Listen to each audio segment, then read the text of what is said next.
Welcome to the nap. We're just going to go into the intro and then we will be right back.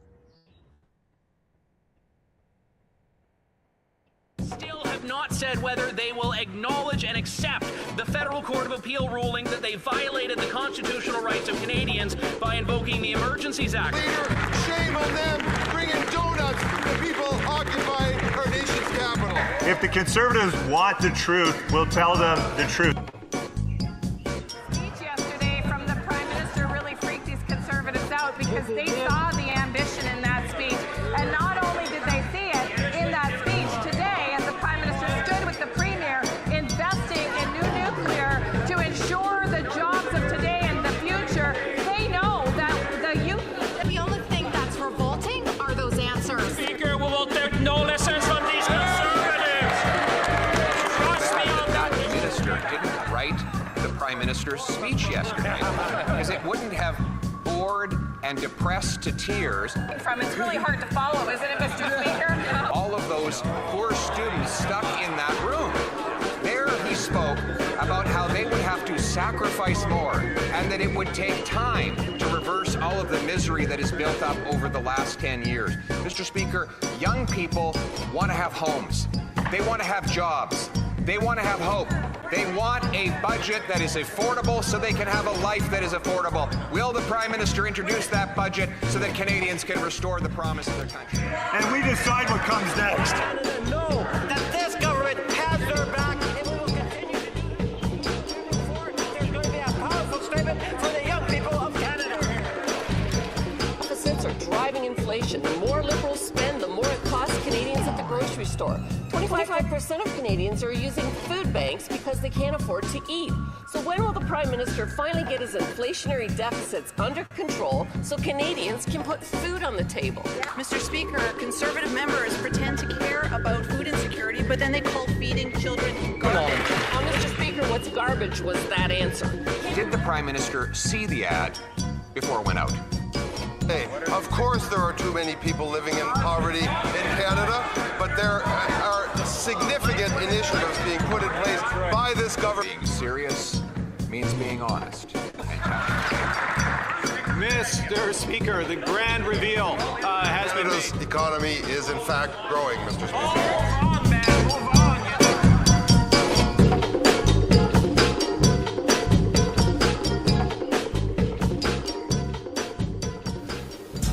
Sets us up well for the new world order.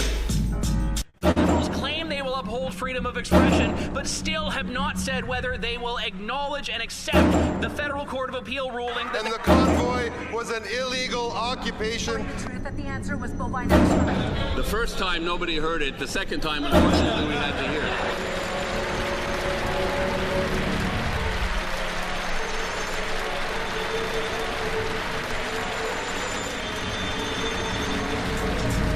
I believe the progress that we have made in the partnership sets us up well for the new world order.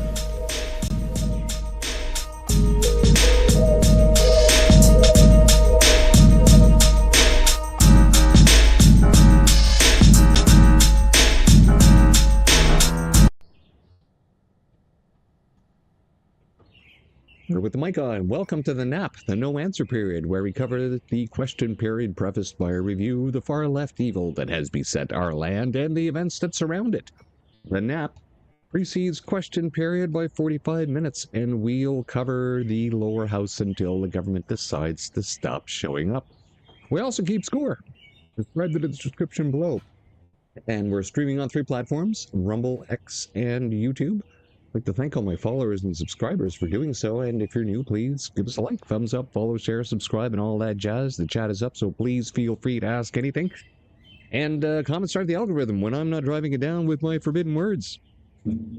So, we've been trying really hard not to have any streaming issues. Did a full reboot before the show, shut down a bunch of stuff that insists on running in the background, so hopefully we will be okay. Well, let's get on to the first thing that we usually cover on EV Show. Let's go. Here we go. So, first thing, of course, we have our articles up from yesterday, which is really just our ability to post a video on X. And of course, we post them on YouTube and Rumble. And of course, here we are in Parliament. So let's go over to the now playing. And if you're wondering why there was no pre-show today, had to go over some appointments, so everything's running a little slow. Oh, okay, so what's suspended here? We have the Standing Committee on Health being suspended. No wonder. I'm not surprised. After what was brought up in the lower house yesterday, the constant hammering of the refugees and illegals getting better health treatment than Canadians who've lived here their entire life. All these replacements that the Liberals have brought in, all getting fantastic health care, getting all bunch of free stuff that Canadians would never get. Not in a zillion years. And of course, what else are they? Standing Committee on Human Resources, Skill and Development, Status of the Persons with Disabilities, also suspended. I wonder if that has anything to do with the recent information coming out on medical assistance in dying. Right, we'll get into that during the show. Of course, the House is sitting. It's been in progress since 10 o'clock. And as a reminder, if you want to know what is on the order page for the day, we'll let it go.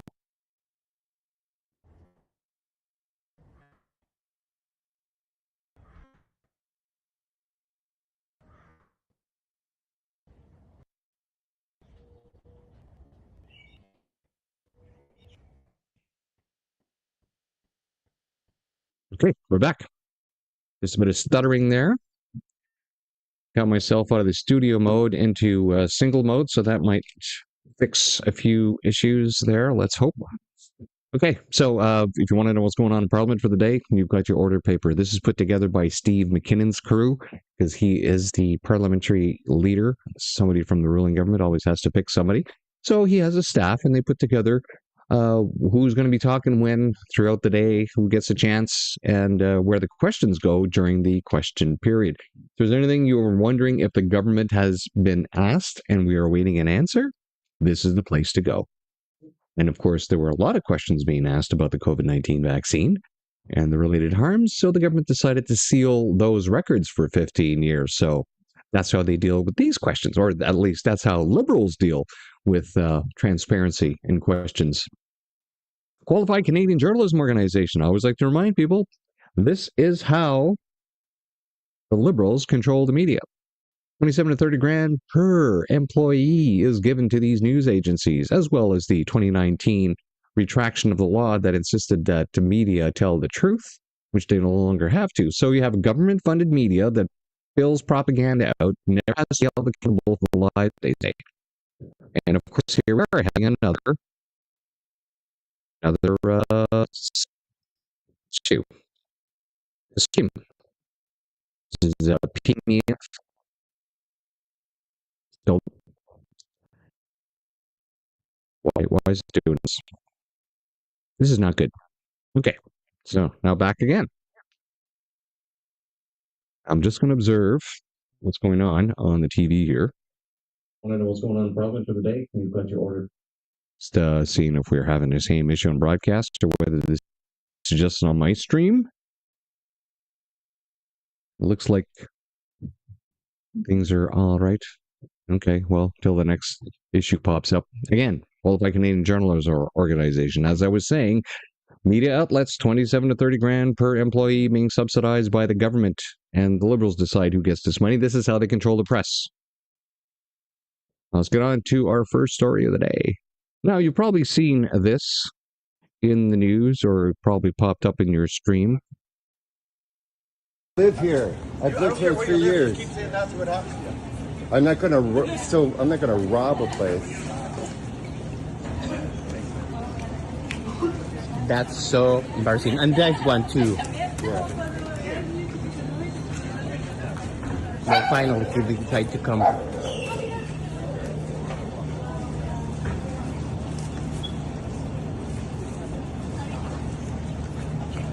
Están robando las cosas estos gringos, güey. Sí. No, están robando las cosas. Los estoy exhibiendo. Gracias. You've got to pay, nobody to pay, put it back. Well, these guys, they put the things back.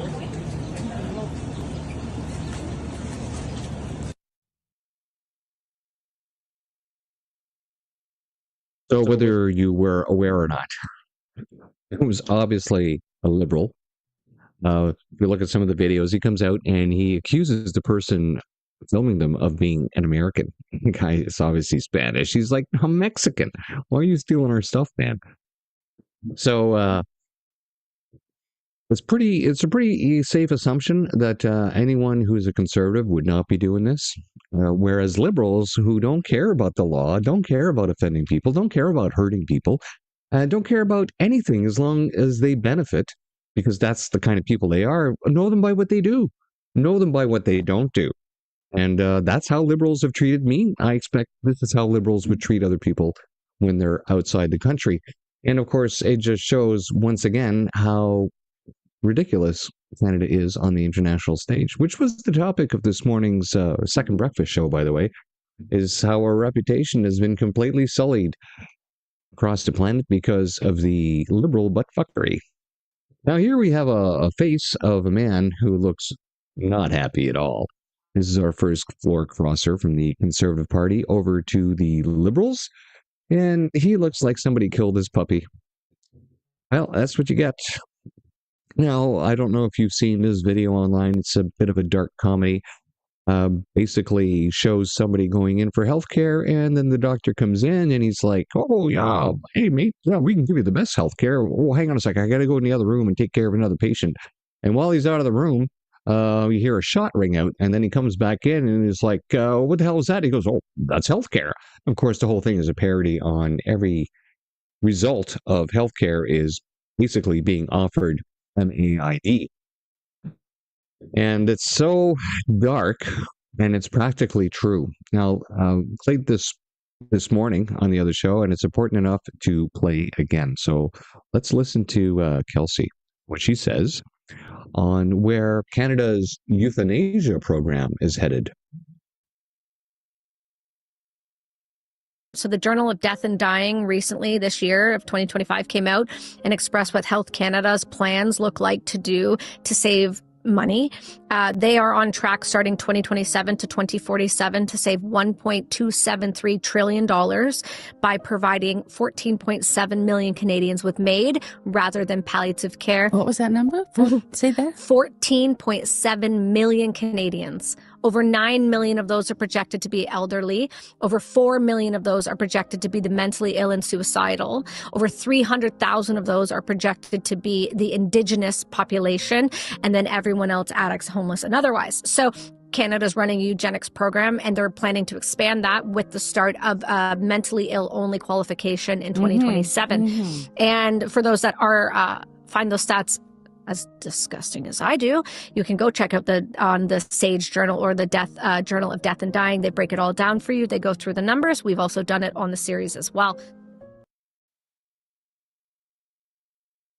So you can't get more closer to fascism than that when you have your own eugenics program to eliminate the useless eaters in your country.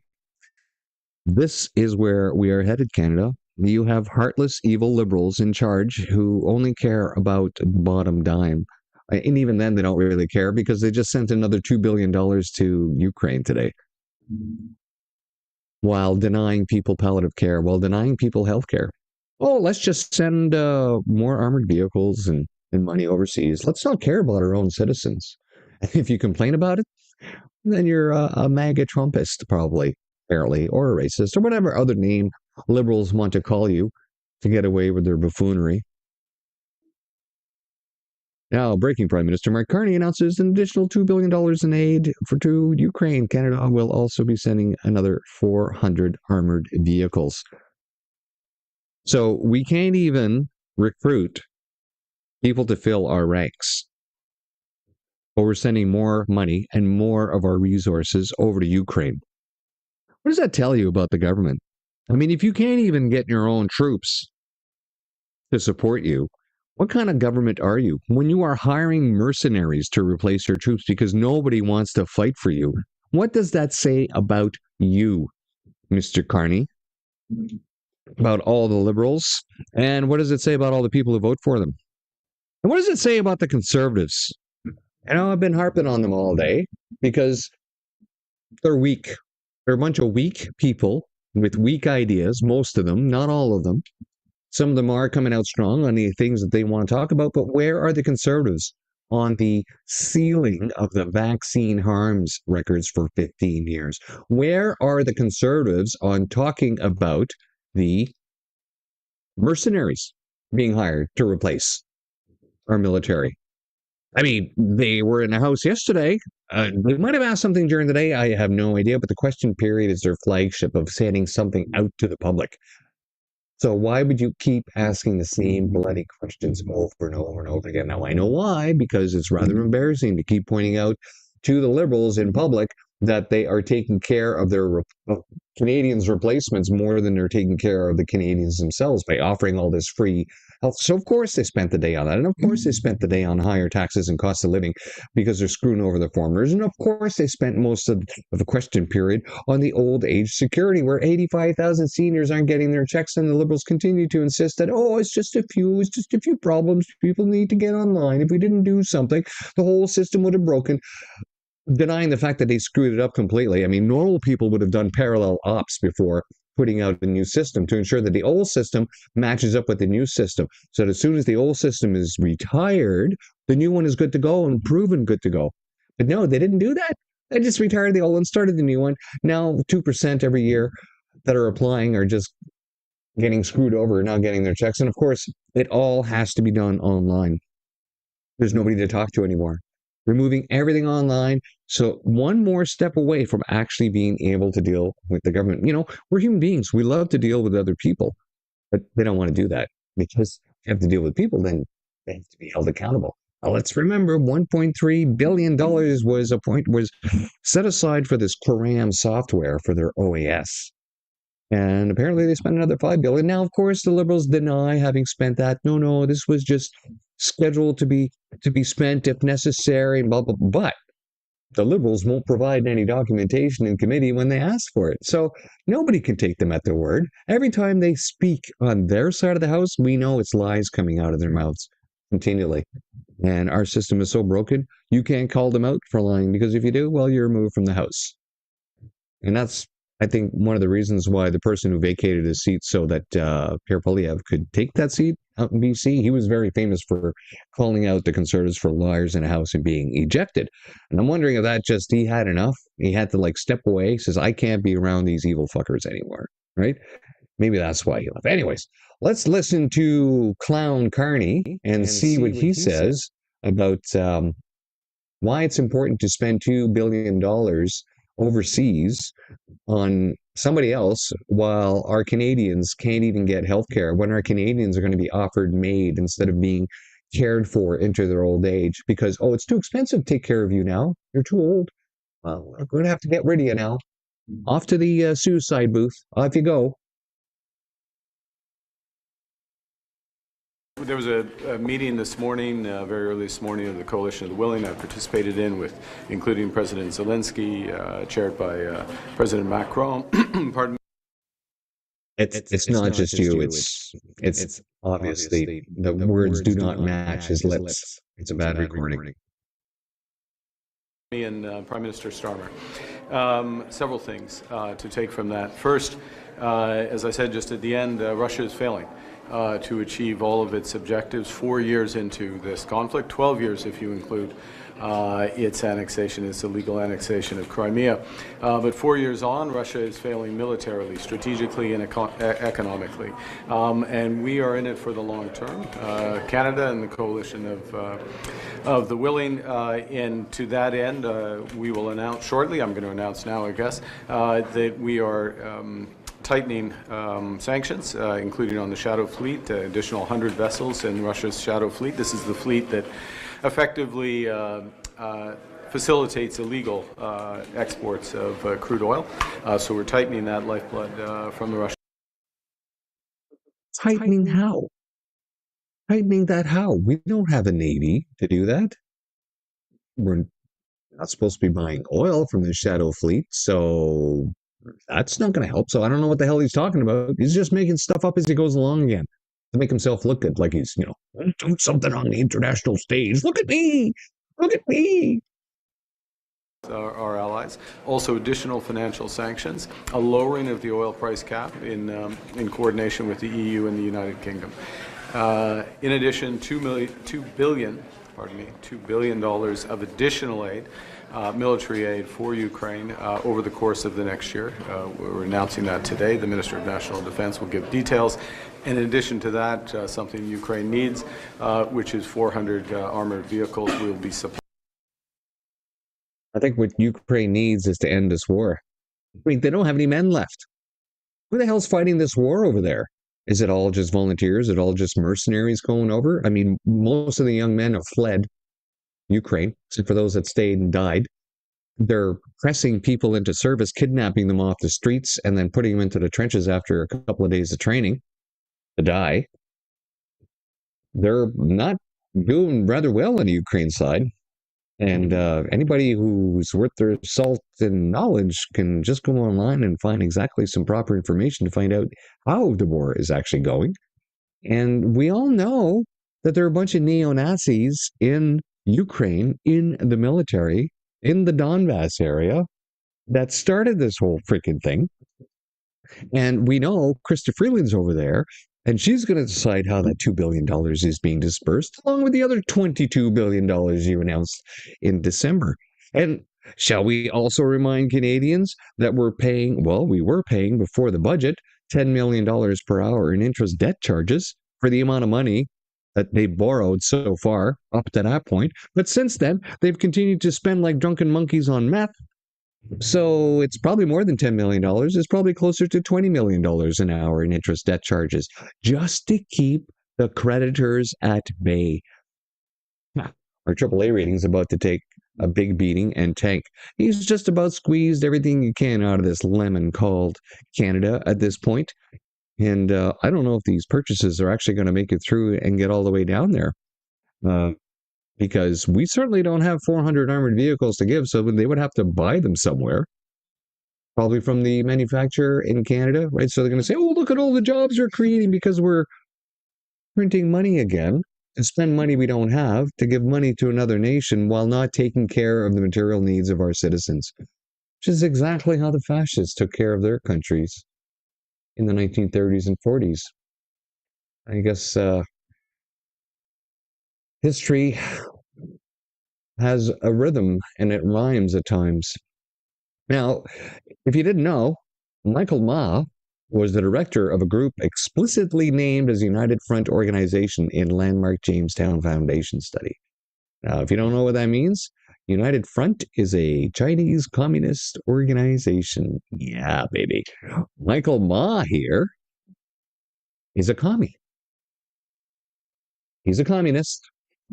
Now, again, where the hell were the conservatives on this? Where are all the weak conservatives? Why did they let this guy join their party? They're not doing any background checks? Or are they suffering from the same red Tory mentality that also affects the liberals when it comes to virtue signaling, and they have to get so many people to fill so many checks in the box? Oh, we need so many people of this, so many people of that. No. Just get somebody in the community that's going to represent them. And then don't care about their skin color, their culture. How many people are spending time on that? A Canadian is a Canadian is a Canadian, not a communist. A communist like this, that's not a Canadian. That's a communist. Now, speaking of communists, well, who is surprised that Canada has the most CCP-linked organizations on Canadian soil outside of the US, UK, and Germany? These guys are not. Groundbreaking study has mapped 2,294 organizations with proven links to Chinese Communist parties, United Front, influence apparatus across the United States, Canada, the United Kingdom, and Germany, with Canada exhibiting nearly 5 times, let's look at the rest of this, 5 times the per capita penetration rate of the US, and the highest density of CCP-linked organizations among all 4 democracies. We have been penetrated, Canada. Penetrated badly. I joined the military during the Cold War, 1984, when we were at war with communists. And now we are in bed with communists. No surprise, though. I mean, the Liberals are always known to be massive communist friendly since Trudeau Sr. And Canada's only ever gotten worse since then. Now, here's a bit of a rant by Martin Pelche. Canada has now endured a decade of virtual stagnation in real per capita incomes, productivity, and growth in the private sector capital stock, as well as unprecedented net direct investment outflows. Productivity in Canada is in a secular decline. I don't know if it's just secular. I think it's declining everywhere, except, of course, in the government side. But even then, they have to get rid of some people. That is not on Trump. Productivity growth is based on flat over the past year, and that compares to 2% in the U.S. And get this, almost 10% in Ireland. 10% in Ireland. Ireland's doing outstanding. Way better in Canada, even with their migration issues. Now, the Canadian government has built up such a machinery that it represents 26% of GDP. The business sector now commands around 10% share, which is about 3/4 of what it is in the US. So, just all that to say that the Liberals are continuing to destroy the economy by ensuring that the majority of the people that are employed in this country are employed by the government. And that's not sustainable because taxes support those people. If anything, you should have maybe a 1 in 6 highest ratio when it comes to government jobs compared to the jobs that you actually have in your country. But no, it's a complete opposite. It's even worse than the complete opposite. And this is where the Liberals have taken us, down this road to being dependent on the government, because that's the way they wanted it all along. This is how they gain control over everybody. And they've been doing it by small increments, bit by bit, slice by slice, slowly, continually destroying the nation. And with most Canadians not even noticing that their standard of living has declined massively and that they have been abused. In fact, they have a bit of a Stockholm syndrome because they're getting ready to vote for some more abuse if all the bozos that are going to vote Liberal are to be believed in the recent polls. Breaking news, the Parliamentary Budget Office has confirmed that a federal healthcare program used by rejected and failed asylum claimants is projected to cost over $1.5 billion per year. So that was a big part of the House yesterday, because they hammered them continually for the first 6 questions. It's usually questions from the Conservatives. And of course, the next 2 questions were on the OAS, which always go to the block, but they followed up again with questions regarding this Cadillac healthcare system being provided to claimants. Now, of course, the Liberals in the House have said, we have to take care of the children. These conservatives are bad, evil people. They want to hurt children. Well, no, you clown. You have somebody illegally coming into the country with their brood, they're going to have to leave. But no, what you do is you give them everything free, even though they're not entitled to be here. You give them everything free. You say, it's a requirement, United Nations, blah, blah, blah. Yes, that's fine. You don't need to give everything free. You can just give them food and water until you get them out of the country or until they can handle things on their own. You don't need to give them better treatment than what the taxpayers and the Canadians who live their entire life in this country are not getting. Because it's obvious at this point, what you are doing is you are replacing the population. And you're making all these new people coming into the country think that everything's so wonderful and grand and everything is provided. Oh, look, free healthcare, free dental, free vision, free physio. So that you can get them into the country. And then you couple that with euthanasia program so that you can kill off all your citizens, the ones that you haven't managed to get rid of by either vaccine mandates or actually injecting them with this fraudulent, injurious, deadly injection, which of course just gets rid of them on their way. It never stops with the Liberals. Everything we look at here always seems to have something to expose what the Liberals are doing to Canadians. Canada's Liberal government unlawfully invoked the Emergencies Act and now quietly pushes Bill C-15 to grant itself blanket exemptions for nearly all federal laws for up to 6 years. Now, that has apparently been stopped by one of the Conservative MPs. They accepted her amendments to the bill, and so apparently these are not there. Now, I have not had time to read the amendment to see if it actually strips that out, but This tells you everything you know about the Liberals. They actually put forward a bill that would allow a minister to exempt themselves and anyone they choose to from all laws except criminal law for 6 years without any oversight, without anything. You won't even know, you can't even know who the hell he gave it to. I mean, powers of a king, basically. So when the Liberals come out and say, oh, they're holding us up in committee, well, that's because you put in stuff like this. And now that a bill has been fixed, they're going to say, oh, see, we worked with them. We fixed the bill. No, you don't understand. Why was the bill like that in the first place? Why did you try to give yourselves powers of a king in the first place? It's obvious why. Because you want to become the natural ruling party forever. Now, here's this immigration minister we have. She wasn't born in Canada. She doesn't care for Canadians.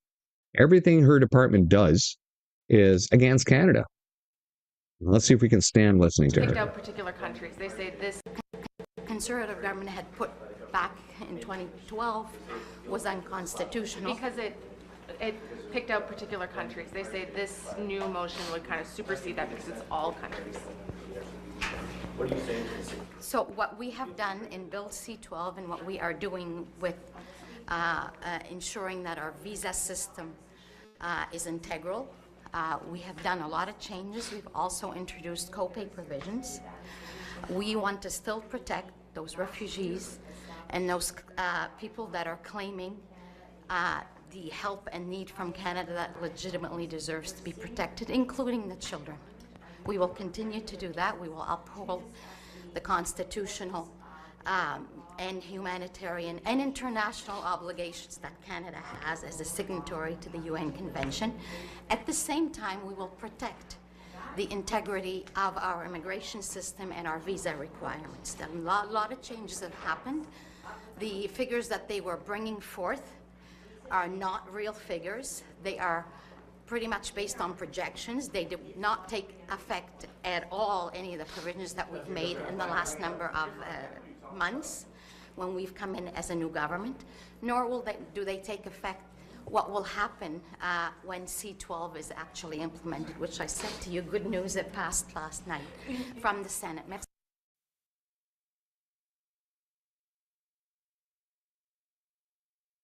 Oh, they're all acting like they did a wonderful, great job. Don't worry, solutions are coming. The problem is, you fucking broke it in the first place.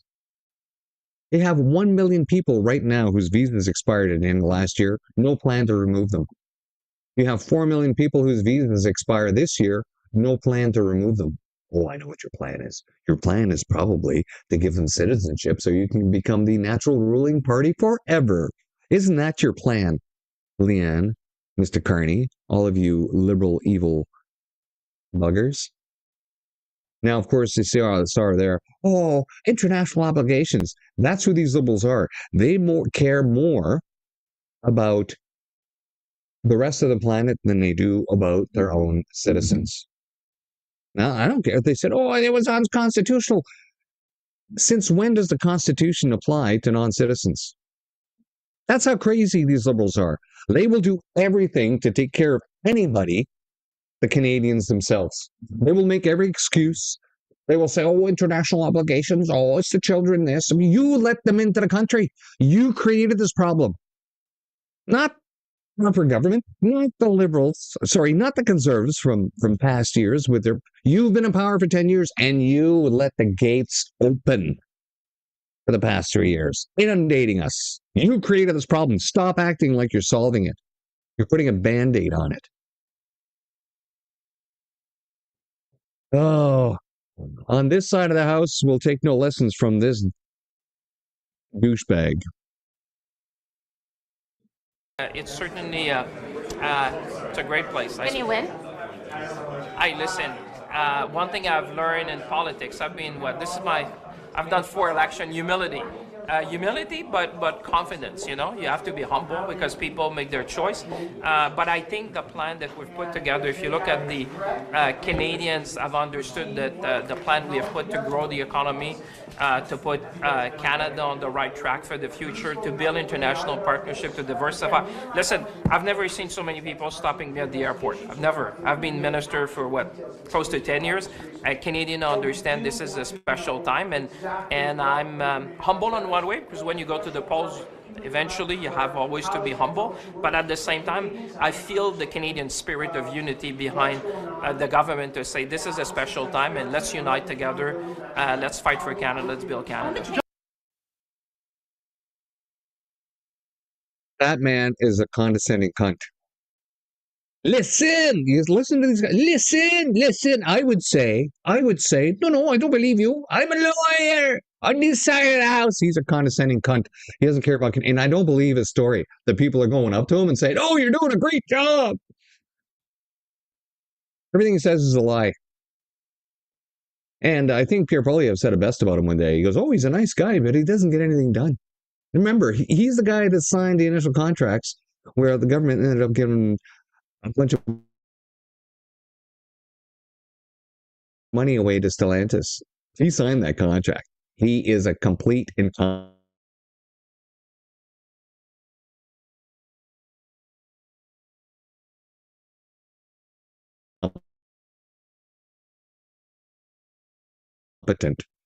And apparently he was responsible for putting the budget together. Like hell he did. Somebody else put that together for him. Well, obviously, staff. But, the entire thing has been orchestrated by Carney to make him and his friends rich. Of course, his stocks portfolio is like through the roof with every decision that he's making. Now, of course, this $2 billion being sent over to Ukraine right now, guaranteed that's going to be making some money for, and of course, building those extra armored cars, guaranteed that's going to be making money for something he's invested in. Because that's how these liberals roll. Now, conservatives highlight the 2012 Federal Court of Appeal ruling confirming Canada, I keep seeing Canada isn't obligated to provide full health care to non-citizens. Look at that. They also reject liberal claims that serious offenders aren't receiving lenient sentences to avoid deportation. Well, it's been in the bloody news. Of course. The practicing failed asylum claimants better health care benefits than Canadian taxpayers have received, the Liberals are proposing to set up a costly bureaucracy that would still force Canadian taxpayers to foot the bill for 70% of the premium health care costs that failed asylum claimants incur. In fact, the Liberals have gotten things so backwards that they are cutting integration support, we found this out today, for legitimate refugees who want to contribute and be a part of our country, while they're providing health care benefits to failed asylum claimants. Instead, the Liberals should support our motion today, restore fairness, and restrict the health benefits that failed asylum claimants can receive to emergency life-saving care only. Our proposal to do this aligns with the Charter of Rights and Freedoms and our Constitution. Given the rapidly ballooning costs of the interim federal health program, it responds to pressing and substantial policy concerns. The 2012 changes to the interim federal health program were struck down primarily because they created tiers based on country of origin. Our motion today would apply to all failed asylum claimants. And the 2012 Federal Court of Appeal ruling explicitly rejected. Now it's weird, because they mentioned that tiers was unconstitutional. Like if you're from this country, you'd be treated differently than from this country. Yet the Liberals did the exact same thing by allowing unvetted entry for people from Afghanistan. Yeah. For people from North Korea. Now, I can understand people leaving those lands for a place that is nicer, but those lands have some pretty nasty people in them.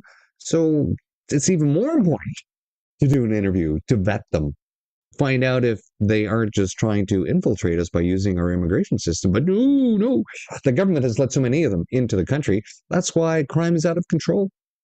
And of course, they couple that with Bill C-75 that just lets people out on bail to commit more crimes. And it only takes a few bad apples. You know, it's the majority of the migrants coming in are not criminals. They're not doing criminal activity. But the few that are bringing it for the rest of them. And it only takes a few. And of course, the courts keep re-releasing them. It's a liberal-made problem. Everything is a liberal-made problem here in Canada. That immigration status alone triggers protected equality rights, affirming distinctions between citizens and non-citizens are often permissible. Our policy today aligns with that ruling by applying equally to all failed claimants. Moreover, the Federal Court of Appeal overturned any notion of a Section 12 violation in this 2012 case, and the trial court also dismissed Section 7 arguments, confirming the Charter imposes no obligation to fund comprehensive health care for non-citizens. Now, you would think that that was bloody obvious, right? That non-Canadians would not be entitled to things that Canadians are entitled to because Canadians live here, because Canadians who live here work here, because maybe they were born here, because they're already established citizens, because they're already paying their taxes, they probably voted. They are Canadian. Meanwhile, you have people coming in that are not Canadian, and they're being given better healthcare, better services, all the other Canadians, except, of course, for friends of the Liberals. The Liberals have also claimed that non-citizens convicted of serious crimes do not get more lenient sentences in order to help them avoid deportation, but that is a blatant lie. Almost every week, another high-profile incident comes to light of a non-citizen convicted of serious crimes receiving a lenient sentence and avoiding deportation. In the last 3 months alone, we've seen many stories, including one which included a man convicted of child porn possession who knew it was a crime when he watched it, giving leniency as the judge gave him 6 months less a day, which the judge explicitly said was to avoid immigration consequences. This practice is perpetuating a two-tier justice system in Canada wherein non-citizens are treated differently than Canadian citizens. Having a two-tier justice system for non-citizens and a similar type of situation for health for failed asylum claimants is unfair and needs to stop. I think we have a multi-tier justice system in Canada, not just two-tier. We have a different justice system for immigrants. We have a different justice system for Indigenous people. We have a different justice system for people with hurt feelings who go to human rights tribunals and use that parallel system of justice that's being instituted and run by people that are politically appointed with no legal background. And the decisions they make have the same legal validity as somebody going through real courts. And then, of course, there's the other side whereby if you are white and Christian, well, then you're going to be treated differently like a second-class citizen because the far left and the Liberals and all those other people think that existing white Canadians that are here are the problem. That's why they all need to be replaced by unvetted mass migration. This is why they will never deal with all those visas being expired. 5 million by the end of the year.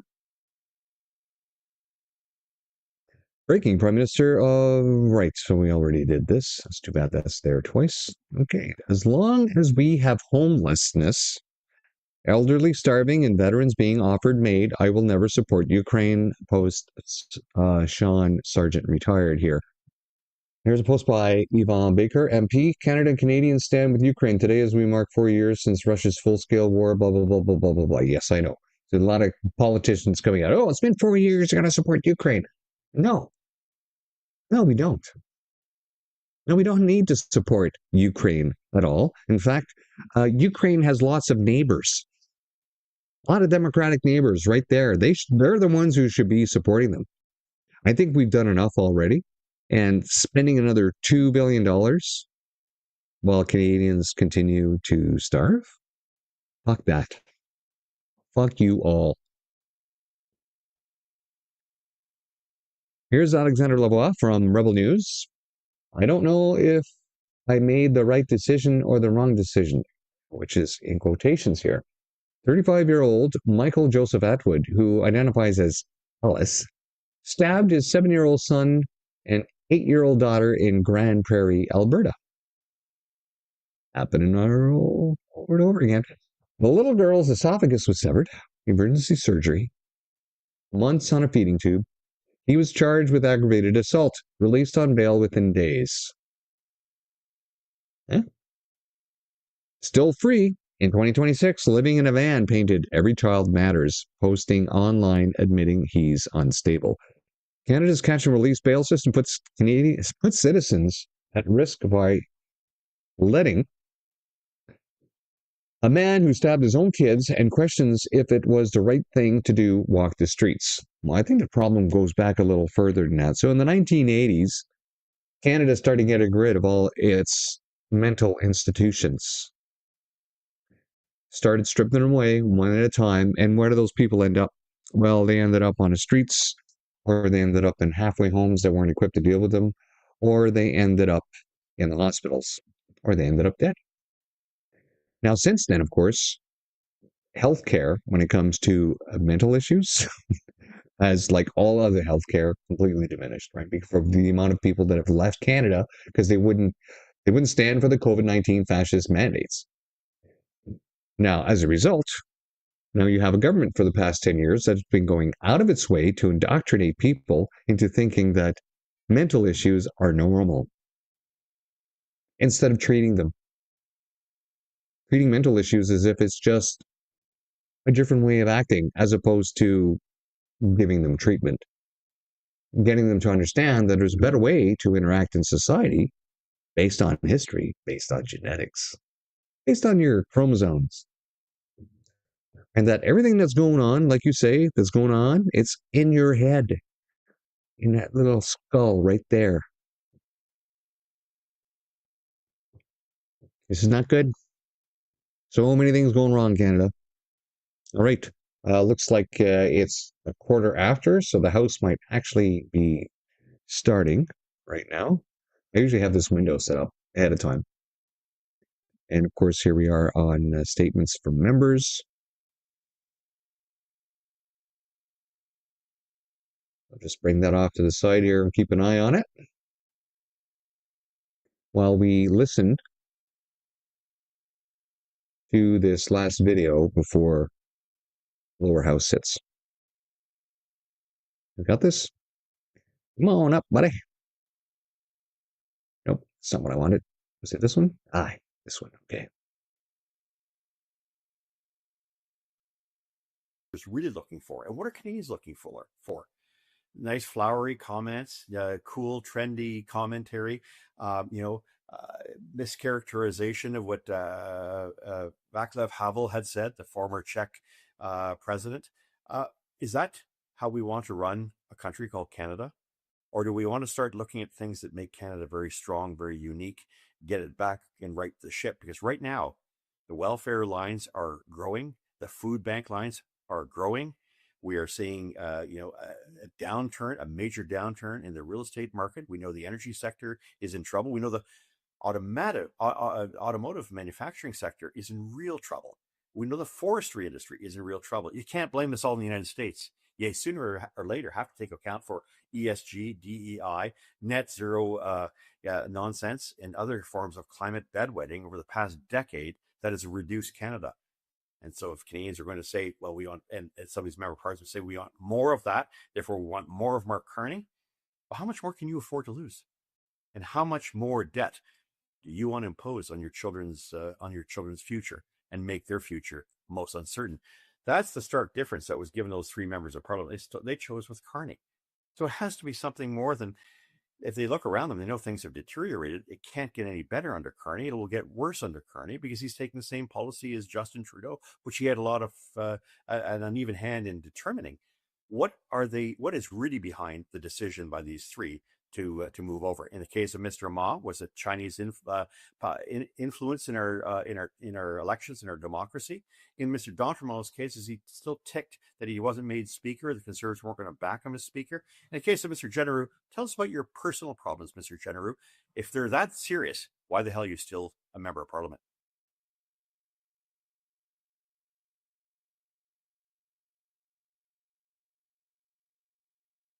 A good little rant. Former Liberal MP Dan McTeague blasts the floor crossers and tells them to resign immediately. Resign? Why the hell are you still there? Voters deserve an answer. Full video below, which we just watched. Okay, I'm watching here. We are still having statements by members. And There's one right now by Liberals, so there has to be another one again by the opposition. What do we got going? Oh, that was from yesterday. Sorry about that. Here we got Billboard Chris. Right now in British Columbia, a man who raped a 3-month-old baby and around a 3-year-old is serving time in women's penitentiary. A man in women's penitentiary. This province bends over backwards to appease trans-identified men, and now one has murdered school children while our government and still a statement by members, mental health workers affirm his delusion, which again goes back to this issue that we have. Why are people having their issues affirmed? And I have no idea why I'm blocked by Chris. They transferred him into the Fraser. If your kids are watching, maybe pause this for a moment. This man raped a 3-month-old who required reconstructive surgery, and he drowned a 3-year-old.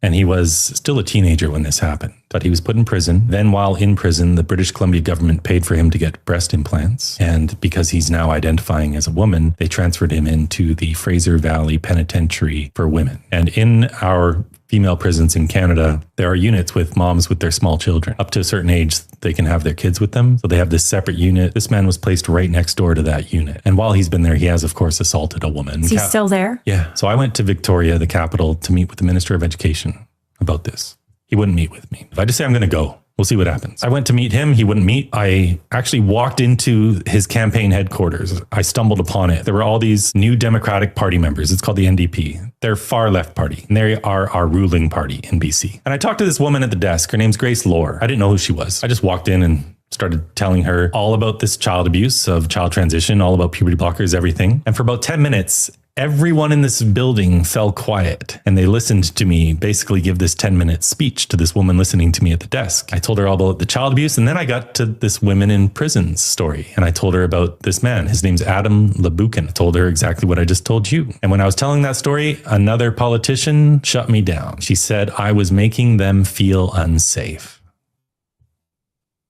And I was telling this story as calm as can be, like I always do. But that made them feel unsafe. 3 times I was told that, and they kicked me out. This was your elected official. Yes. I came back the next morning to try to meet with the Minister of Education again. They locked me out. I have subsequently told this story online in great detail. Grace Lohr, that woman I was speaking to, who became the Minister of Children and Family Development. What I didn't know at the time I first spoke with her, she was a former gender studies professor at the University of Victoria. So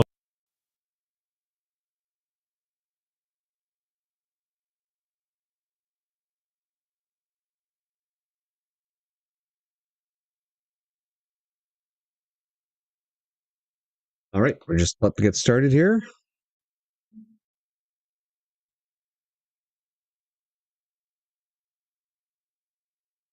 Let's get the sound on.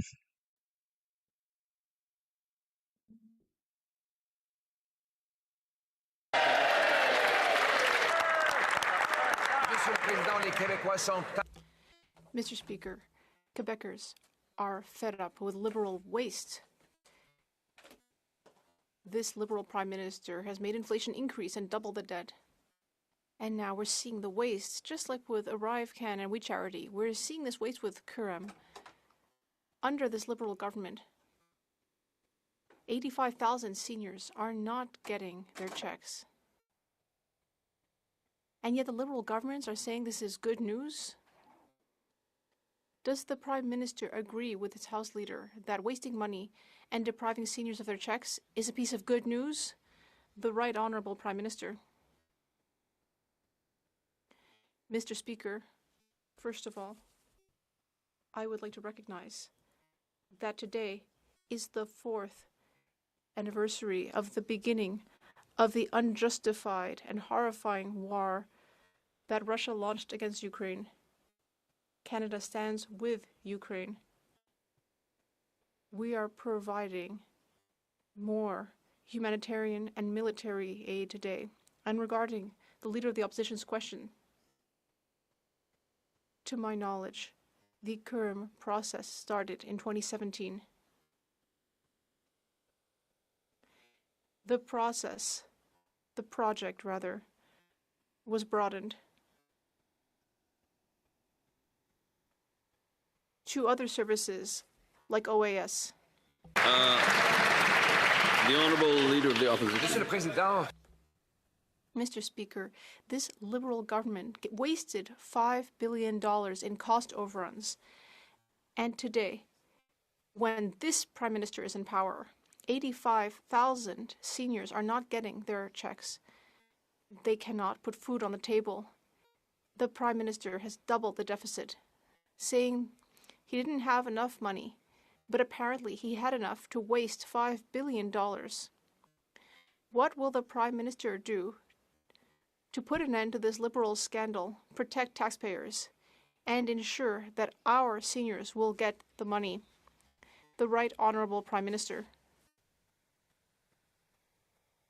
Mr. Speaker, as I just said,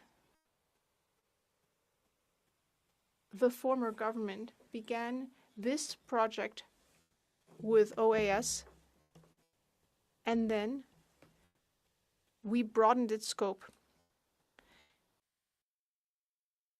Former government? No.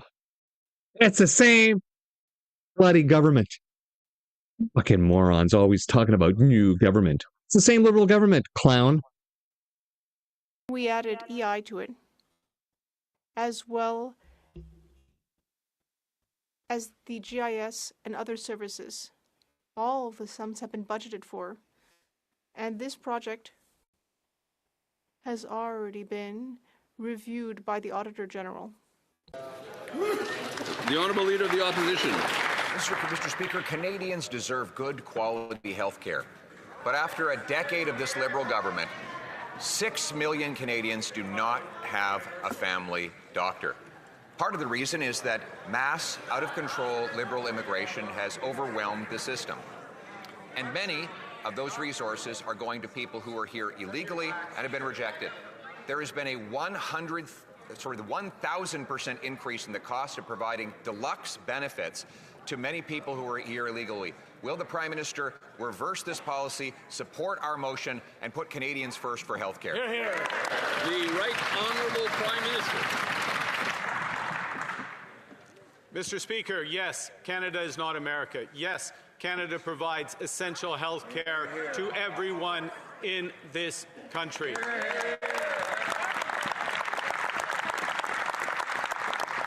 The increase in costs in this program referenced in the opposition motion is a result of the increase in applicants for that program. Now, what has this government done? This government has taken back control of immigration. This government has reduced the number of temporary workers in this country by 50%, the demanders of asylum seekers by 1/3, and we're modern. The Honourable Leader of the Opposition. The problem is that this government is not taking care of health care for the Canadian people. 6 million do not have a family doctor. 100,000 people died on waiting lists since the Liberals unleashed out-of-control immigration. There are currently literally thousands of people who are waiting for procedures as we speak. The Prime Minister claims he's getting it under control, but it's all an illusion. He's just another Liberal. There has been a 3,000% increase in refugee claims under his out-of-control system. Will he rein it in, support our motion, and put Canadians first? For The Right Honourable Prime Minister. Mr. Speaker, I'm looking forward to coming up to my 1-year anniversary as Prime Minister. Hear, hear.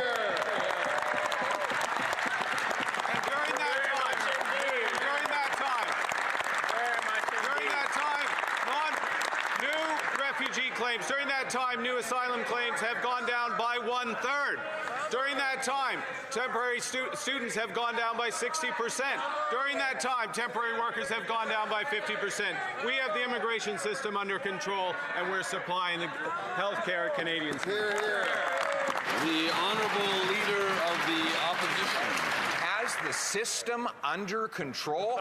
Obviously, he's just another Liberal. He thinks it's under control when the cost of deluxe supplementary benefits is up by 1,000%, and the number of refugee claims is up by 3,000%. Meanwhile, under his leadership, and after 11 years of Liberal government, We have 6 million Canadians who cannot find a family doctor. Will he take his head out of the stand, vote for our motion, and give Canadians back the health care they deserve? The Right Honourable Prime Minister. Mr. Speaker, 11 years? I just got here. The member opposite has been here his whole...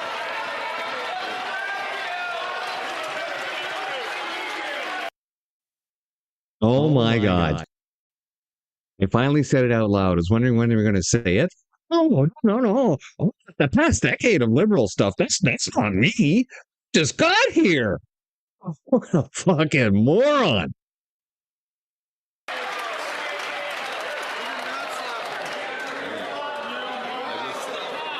I just want to remind. I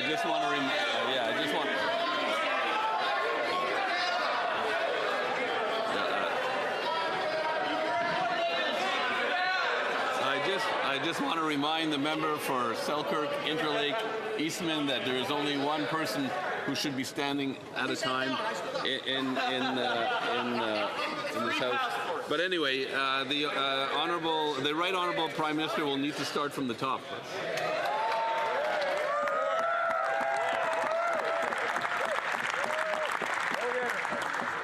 Mr. Speaker, I just got here. The Leader of the Opposition has been here his entire career, with one exception. Now, during the time that Canada's new government has been here, we have reduced asylum seekers by 1/3. We have reduced temporary foreign workers by 50%. We have reduced new students by 60%. And we are putting in place, in front of this House, in C12 and C2, an ability to end the abuse of the asylum system. We look for their support. So no, they did not. They did not get rid of those people. A million visa applications. You people have no plan to get rid of them. Another 4 million are expiring at the end of the year. You might say they're not part of the system, but they're still bloody here, and they're still getting benefits. The opposition. Mr. Speaker, the Prime Minister may pretend he just got here like he's a temporary foreign worker or something, but in reality, it's the same Liberal House Leader, the same Liberal Finance Minister, the same Liberal Justice Minister who was the Immigration Minister that broke the entire system that are running it into the ground today. And it's not just health care where there's two-tiered, Mr. Speaker. This Prime Minister keeps in place laws that allow foreign criminals who are visiting Canada to have less time in jail after they commit crimes. Will he get rid of the two-tiered system so that we can lock up serious criminals and then kick them out of our country when they're done their time? The Right Honourable Prime Minister. Mr. Speaker, I would encourage, in the spirit of the member's opposite question, support for C2 and C12, which will help to address some of these issues. That's the first point. The second point, Mr. Speaker, when someone commits a crime in this country, they should serve the time in this country. Hear, hear. Oh, really? Like illegally invoking the Emergencies Act? Like that crime? Like twice being found having done it illegal in the courts? Like that crime? Maybe somebody should be held accountable for that?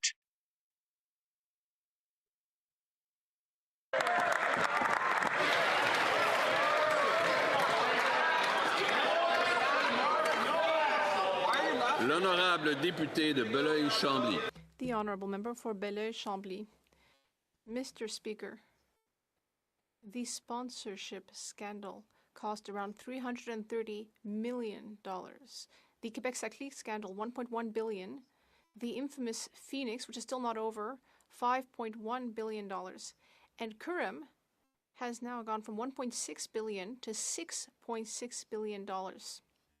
Is the Prime Minister proud of presiding over the worst financial scandal in the history of Canada? The Right Honourable Prime Minister. Mr. Speaker, the project started in 2017. At that time, I was the Governor of the Bank of England, number one. Number two, Ouais, on y va. Tous les montants a été. All of the money was budgeted for, including the $6 billion. Député de Belleuil-Chambly. The honorable member for Belleuil-Chambly. Oh, it's not my fault, Mr. Speaker. Well, in 2019, the Bloc Québécois asked for there be a purchasing power adjustment for retirees. And then after that, there was the pandemic and post-pandemic inflation, which made it even harder for retirees to make ends meet. Also discrimination between retirees over 75 and under. And now we have Curem, which is causing 85,000 retirees to have errors with their checks.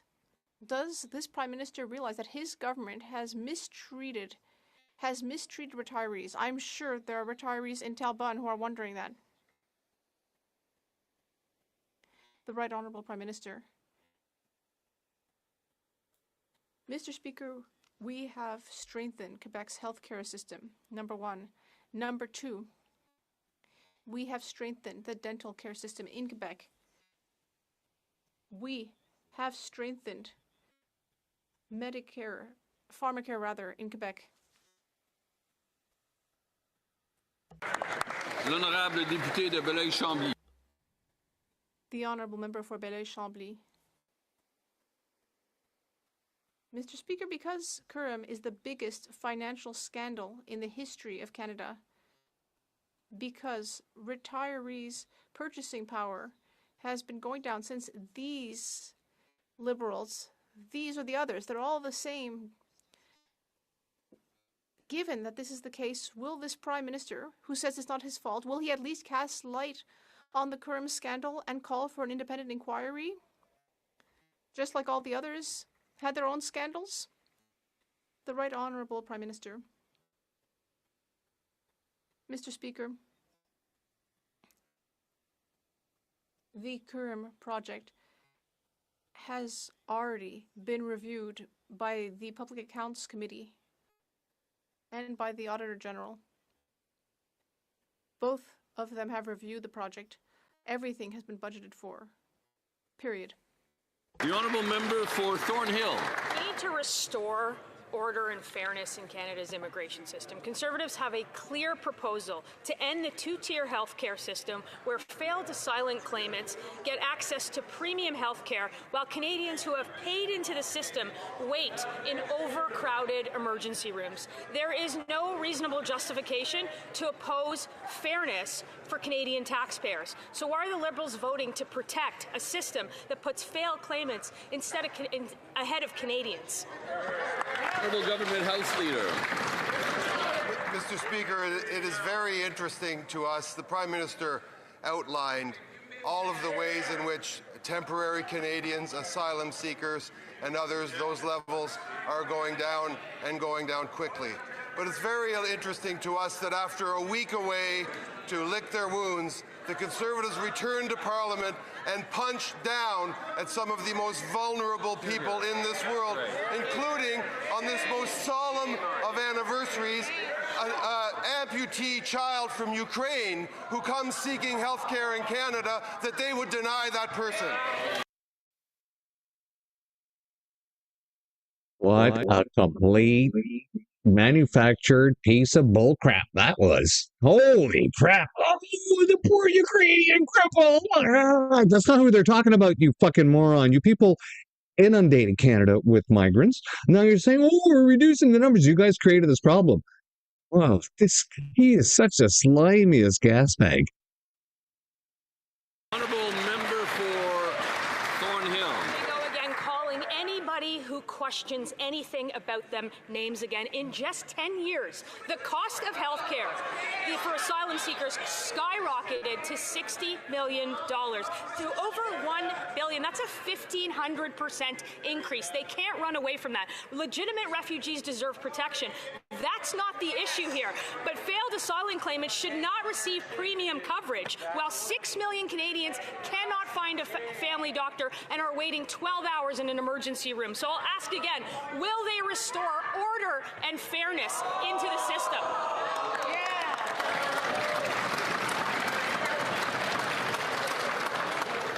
The Honourable Government House Leader. Mr. Speaker, failed asylum claimants are not granted asylum and therefore cannot stay in Canada. The Conservatives need to stop punching down at the world's most vulnerable people. There are legitimate claimants, legitimate refugees on Canadian soil, including people fleeing the war in Ukraine, the anniversary of which we are marking today, and they should be ashamed of themselves for picking on the most vulnerable people on the planet. The honourable member for Riding Mountain. Mr. Speaker, 6 million Canadians don't have a family doctor, and the average wait time to see a specialist is around 30 weeks. Yet the Liberals keep rejected asylum claimants, people their own refugee board has rejected, fully enrolled in a program with premium health benefits on the same wait list as those Canadians. Does the health minister believe asylum claimants that her own government rejected should be in the same lines as Canadians and genuine refugees? Yes or no? The Honourable Minister of Citizenship, Immigration, Refugees and Citizenship. Thank you, Mr. Speaker. On this side of the House, we are focused on strengthening our immigration system and building Canada strong. If the Conservatives were really serious about health care, they would support our investments in hospitals. They would support dental care. They would support pharmacare. They would support the immigration program that I just announced and under Global Talent. And last week, the first physicians, surgeons were picked under that program to care for Canadians and everyone in Canada. The honourable member for Riding Mountain. Mr. Speaker, if the Liberals actually cared about genuine refugees, they wouldn't force them to wait in the same healthcare lines as fake asylum claimants.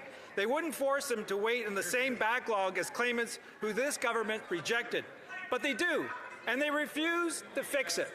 Will the health minister explain to those genuine refugees why rejected claimants are ahead of them on healthcare wait lists? The Honourable Minister. Speaker, thank you for that question. We have a robust immigration system. Our system works.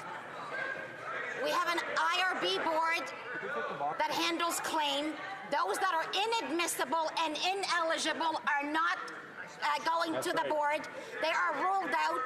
Those that clearly fit in the system are in there. And we will continue to honor our humanitarian, constitutional, and international obligations. L'honorable député.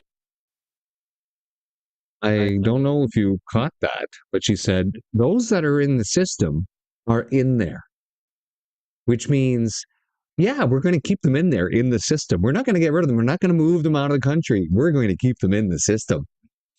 Just admit it to it that they are not going to get rid of all those people whose visas are going to expire. The Honourable Member for Montmorency Charlevoix. Mr. Speaker, the Interim Federal Health Program is a taxpayer-funded program that covers health care for asylum seekers and some other non-citizens at a time when 6 million Canadians do not have a family doctor. And when our system is overwhelmed, we have learned that non-citizens and non-permanent residents can receive benefits that are more generous than those offered to Canadians and Quebecers. This is a matter of fairness. Will the government support our motion to guarantee that non-residents and non-citizens do not get better health care than Canadians? The Honourable Minister of Immigration. Thank you, Mr. Speaker. What my colleague said is not true. It is totally untrue.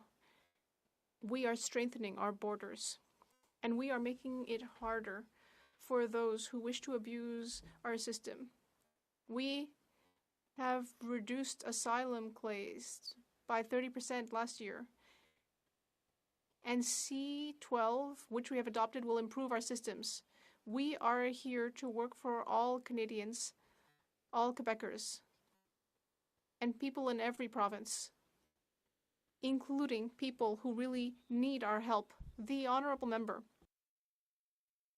Well, indeed. The Minister mentioned Canadians.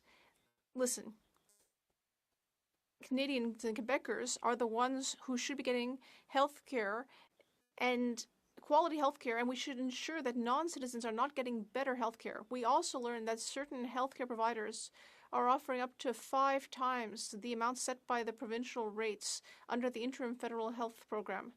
And we have projections that show that the situation is going to get worse by 2030. Will the government support our motion to prioritize Canadians and Quebecers? The Honourable Minister. Mr. Speaker, on this side of the House, we will never endanger the health and security of Canadians. Our program will ensure that all Canadians are safe. We will continue to work hard, and we hope the Conservatives will support us in order to help Canadians, including Quebecers. Oshawa. Mr. Speaker, interim federal health program costs have quadrupled in 4 years. Providers are billing up to 5 times the provincial rates for care to rejected asylum claimants. Meanwhile, folks in Oshawa are waiting for care. They can't find a doctor and access to benefits like vision care, physiotherapy, and counseling, despite paying into the system their whole lives.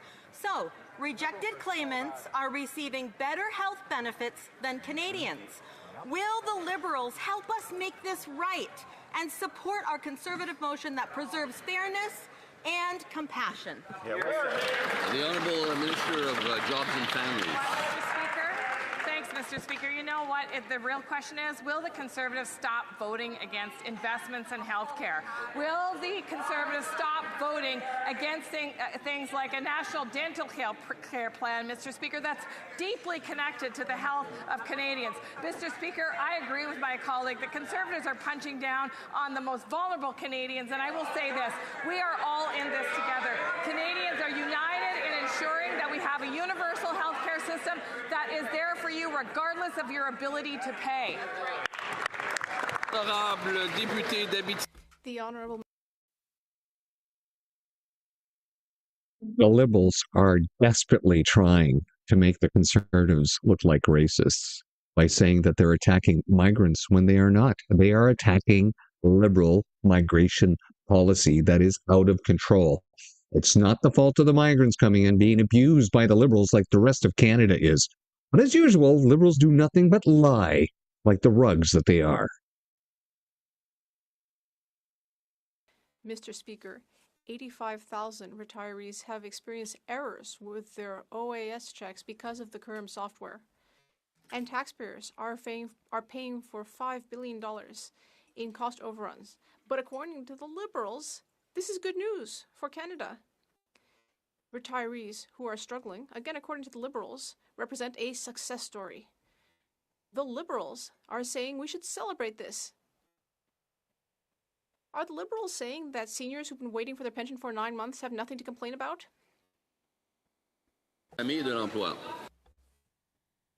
Very distant past. In fact, they prefer benefits to be administered on a 60-year-old system using paper and hand administrated. But that's not what this government has decided to do.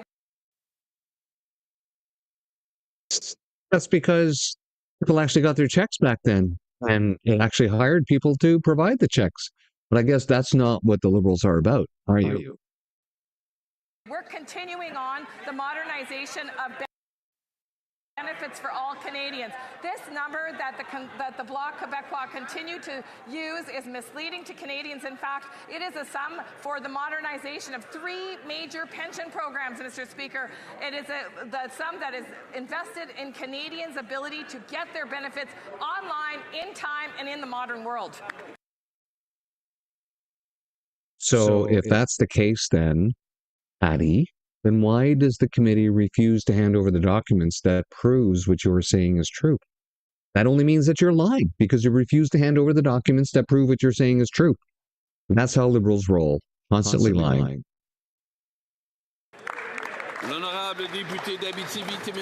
The Honourable Member. Mr. Speaker, retirees who've been waiting for their pension for 9 months would love to celebrate with Liberals, but they can't, because they have no money left. And taxpayers would love to celebrate, but when they think of everything we could have done with that $5 billion wasted on software problems, They just don't feel like celebrating. Mr. Speaker, the Liberals won't fix the current problems because in their minds, the problem doesn't even exist. Am I making it clear why we absolutely need an arm's length inquiry? The Honorable Secretary of State, Seniors. I want to be perfectly clear. $1.5 billion has been spent to date. This covers completion of the old age security transformation and development of initial development for employment insurance. $6.6 billion is an upper ceiling for all of the projects that this covers. This amount may never be spent. And this would have been cheaper if it had been undertaken between 2005 to 2015 when the Conservatives were in power and they knew that the tech was from 1966. My mother was only 10 years old. Let me be perfect. The Honourable Member for Saskatoon West. Mr. Speaker, 10 years ago, we had a stable immigration system that Canadians were proud of. Now, the Liberals have automated approvals and abandoned security checks from certain countries. People can enter Canada, make a claim for asylum, and receive approval in the mail without even talking to a government official. It's auto approval. And the countries listed will shock you. Iran is on the list, which encourages senior members of the dreaded IRGC to seek refuge here, all with no security checks. Why did this government, including the current Minister of Justice, remove safeguards on Canada's refugee system? The Honourable Minister of Justice.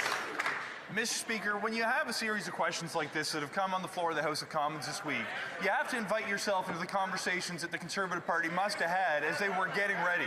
You can imagine them all sitting around saying, what are we going to prioritize this week to help us raise some money? Well, could we tackle perhaps the Canada-US relationship? No, that's just going to upset our members who think Canadians are having a hissy fit. Could we tackle affordability for families? No, that goes against type. Could we do health care? Sure, health care, but let's make sure we do it in a way that helps no one. Punching down by demonizing refugees, saying you're going to cut health care is a blatant political opportunity, not something that's going to help a single person in this country. The Honourable Member for Abbotsford South Langley. Liberals must really think Canadians are retarded, right? Do you really think Liberals are? Do you really think Canadians are retarded there, Liberals? Because we obviously know that if a doctor has less people to see, they can see other people, like the Canadians that are waiting on wait lists to see doctors, as opposed to being pushed out of the way by migrants in a system that's been inundated to the point where it can't control what it's doing anymore and has lost complete control. It's obvious. Oh my God, these Liberals. I've never seen it worse. Really, I haven't. Speaker, when the Prime Minister's former Chief of Staff, the current Justice Minister, and the member for York Southwest and Etobicoke ran the immigration file, their reckless policies broke our asylum system, overwhelming it to the point that the Immigration and Refugee Board were forced to gut critical safeguards just to keep up. Nearly 25,000 individuals were admitted to Canada without a single in-person interview. Why did the Liberals dismantle our critical safeguards for our refugee system and put Canadian lives at risk? Absolutely. The Honourable Minister of Justice. Mr. Speaker, the translation has been difficult to hear over the anti-refugee dog whistle that's been coming through the air in this chamber all afternoon. We are talking of people who are fleeing violence, war, and persecution. Do you not remember the images of the people who died who washed up on the shore, Alan Kurdi from Syria? Have you not sat down with members of the Ukrainian community who have found safe haven in Canada? Have you not had the opportunity to speak with the Afghans? No, again, I know the Honourable Minister knows this. It's through the chair. It's through the chair. The Honourable Member may, if the noise level drops, maybe the Honourable Member could continue. Mr. Speaker, let me flip this around. I know that you've had the opportunity to meet with families from Syria because we've worked together during the effort. I know that you've had the opportunity to meet with Afghans who have served alongside the Canadian Armed Forces, and I know that you have supported Ukrainians finding safe haven in Canada, fleeing Putin's war of aggression. The Honourable Member for Windsor West. Mr. Speaker, under this government, the asylum system has become so overwhelmed that the Immigration and Refugee Board eliminated key safeguards. Nearly 25,000 claims are approved without an in-person interview, and in some cases, decisions were issued without a direct conversation with an official, which is ridiculous. These policies were put in place when senior members of this government were responsible for the file. The immigration minister must explain why these safeguards were removed.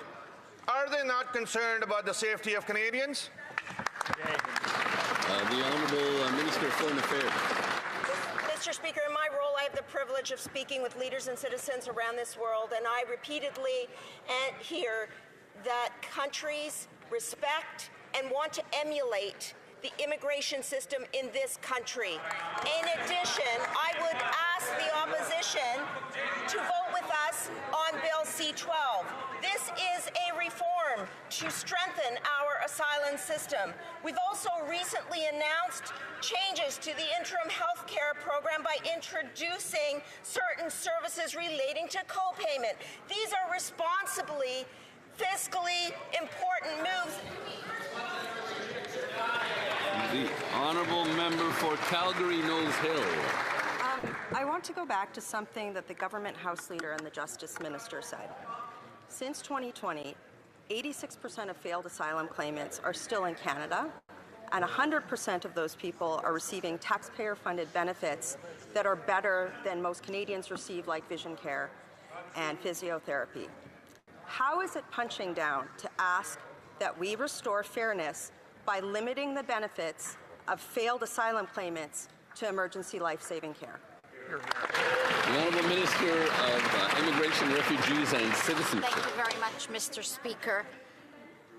This new government takes these issues very seriously. That is exactly why our mandate was to restore immigration, to strengthen our immigration system. And yes, I agree with the Foreign Affairs Minister. Our system is the envy of the world. And we are proud of the system that we have. We have curbed the asylum by 1/3. We have introduced measures to bring physicians, healthcare workers, global talent, work with us.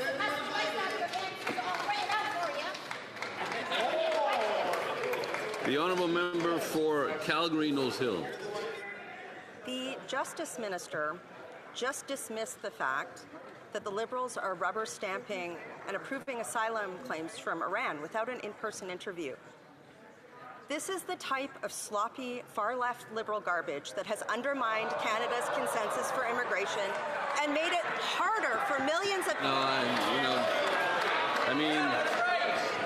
I don't know if we'll find that word on a list of I don't know.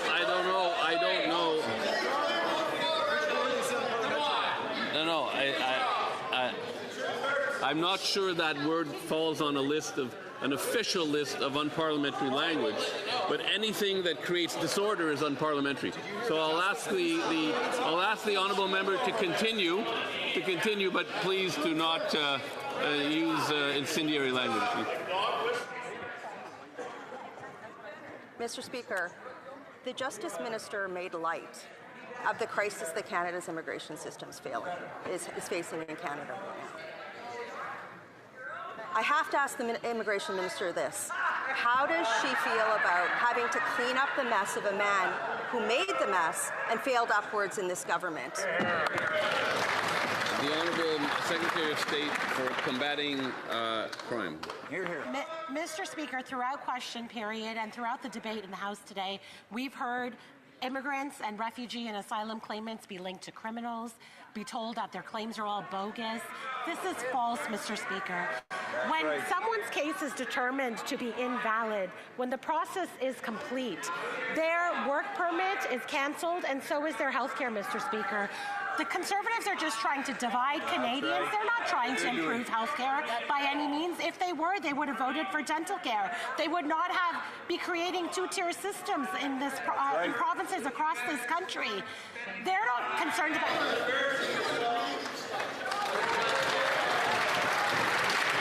The Honourable Member for Etobicoke Lakeshore. Mr. Speaker, today marks the 4th anniversary of Russia's barbaric and illegal invasion of Ukraine. As we sit in this House, our friends in Ukraine continue to make sacrifices as they bravely fight for their freedom. Can the Minister of Foreign Affairs share with this House how Canada is working to support Ukraine and Ukrainians in their time of need? The Honourable Minister of Foreign Affairs. Mr. Speaker, on this 4th anniversary of the illegal further invasion by Russia of Ukraine, Canada continues to stand with Ukraine in the short and the long term. This morning, I announced $20 million in support for Ukraine's energy infrastructure. In addition, this brings our total investments for Ukraine and supports to $25.5 billion. Mr. Speaker, Canada stands with Ukraine and makes sure that we are there with our allies so Ukraine can fight and win this war.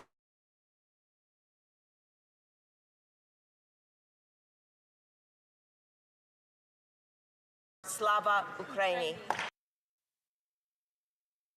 Liberals stand with Ukraine at the expense of Canadians.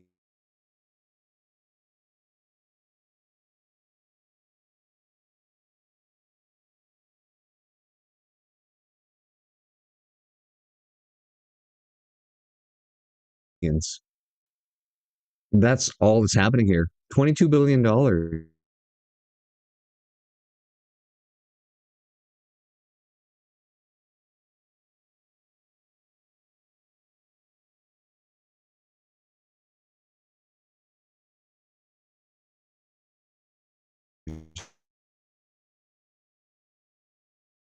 Spent on a foreign war while Canadians suffer at home. That's the Liberal legacy, folks. The Honourable Member for Sherwood Park, Fort Saskatchewan. Mr. Speaker, young people in Canada today are worse off than their parents' generation. They can't find jobs, they can't afford homes. The pain that young people face is leading to delayed family formation and to increasing hopelessness. Now, an RBC poll out today shows that 2/3 of millennials are anxious about their financial future, and more than half are concerned about current cash flow. It's not like it was 10 years ago. Will Liberals now listen to young people and reverse course on policies that have blocked opportunity for the next generation? The Honourable Secretary of State for Children and Youth. Thank you, Mr. Speaker. This government is there in support of all Canadians, including with a first-time homebuyers tax credit and a number of other measures to increase affordability and build homes at scale. That is just one of the many ways that we are there. We are investing in apprenticeships, in job training, in Canada Summer Jobs. There is a great deal of opportunity and investment, and it would be great to have the Conservatives cease their obstruction, in particular on the National School Food Program, work at committee, which they have continued to filibuster, and get on side. Thank you, Mr. Speaker. The Honourable Member for Sherwood Park, Fort Saskatchewan. Mr. Speaker, actually at that committee, Liberals are opposing our efforts to study food inflation, which is more than double what it is in other jurisdictions. And their budget is weakening trading by defunding career colleges. We've put constructive proposals on the table to unleash the economy, to fix immigration, to fix training, and to build homes where the jobs are. Liberals could simply take our good ideas instead of doubling down on failure, defunding students at career colleges, and continuing to block development that creates jobs and opportunity. Why are they unwilling to take the solutions we've offered? Why instead are they standing in the way of progress for young people? Hear, hear. The Honourable Secretary of State. Mr. Speaker, we are giving Canadians a boost across this country, up to $12 million with the grocery benefit that will reach families with up to $1,900 this year to give them a boost. I was at the Daily Bread Food Bank in Etobicoke recently, who were very happy about this increased GST rebate, as well as with the National School Food Program that we are using to fight food insecurity. We're investing in greenhouses and a national strategy on food security. Again, it would be great to have the members' collaboration to fight food insecurity together in this House. Thank you, Mr. Speaker. The Honourable Member for Long Range Mountains. Mr. Speaker, a recent poll by the Royal Bank of Canada shows 64% of millennials are worried about their future. 57% have little or no money left at the end of the month, and 4 in 10 fear that they will never pay off their debts. In Newfoundland and Labrador, the aspiration of home ownership has been the cornerstone of community stability and has long been within reach. But after 11 Liberal years of rising house costs, inflationary deficits, and higher taxes, young Canadians are being locked out of the dream of home ownership. When will this government finally lower costs and create an economy where young Canadians can afford to live? The Honourable Minister of Fisheries and Oceans. Mr. Speaker, this member likes to stand in the House and talk about what she feels her constituents need. But she actually needs to talk to them and ask if the building houses matter in her riding. Supports for rural communities in her riding matters. $10 a day childcare. School food program. These things matter to the members in her riding because they talk to me. The Honourable Member for Long Range Mountain. Mr. Speaker, if Liberal programs worked, young Canadians would be getting ahead, not watching the dream of home ownership slip further away. According to CREA, the average sale price in St. John's has increased by nearly 10% from 2024 to 2025. This generation has done everything right. They should be building wealth and home ownership, but instead they're falling further behind and they're losing hope. How much worse does affordability have to get before this government lowers costs and makes it possible for young Canadians to build a future in this country? Hear, hear. Minister. Mr. Speaker, I'm going to remind this member from Newfoundland and Labrador that she needs to read Budget 2025. Yes. Because in that budget, she will notice that there are strong supports for youth across this country and within our province. Opportunities for them to further their education. Programs that build houses, affordable houses in communities. Build this country through major projects that will see young people working and home ownership follows. The member needs to read the budget. The Honourable Member for New Tecumseh, Gwillimbury. Mr. Speaker, it's unbelievable. Only 269 new homes were sold in the GTA last month. The worst ever on record for new home sales. But it's not because Canadians don't want to buy, it's because they can't afford the homes being built. The Liberals' failure to address out-of-control immigration, rising inflation, and red tape has resulted in an entire generation being priced out of the market. Why is this government making it so hard for Canadians to afford a home?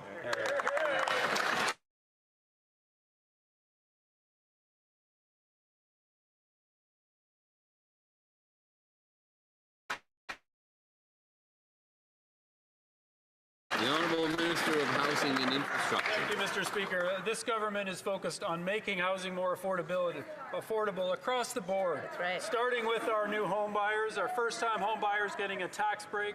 Build Canada Homes has almost 9,000 homes now in development in cities across the country. Supportive housing was announced last week with BC, 700 homes for those who are at risk of homelessness. Mr. Speaker, we are delivering. We need support on the Build Canada Homes Act from the opposition to go farther. Honourable Member for New Tecumseh, Gwillimbury. You're not delivering. Young Canadians are flat broke. I'm going to take that personally. Through the chair, please. Mr. Speaker, young Canadians are flat broke and falling behind. 57 are reporting they have no money left at the end of the month. 4 in 10 fear they will never pay off their debt. Mr. Speaker, they literally have 1 foot in the grave and 1 on a banana peel.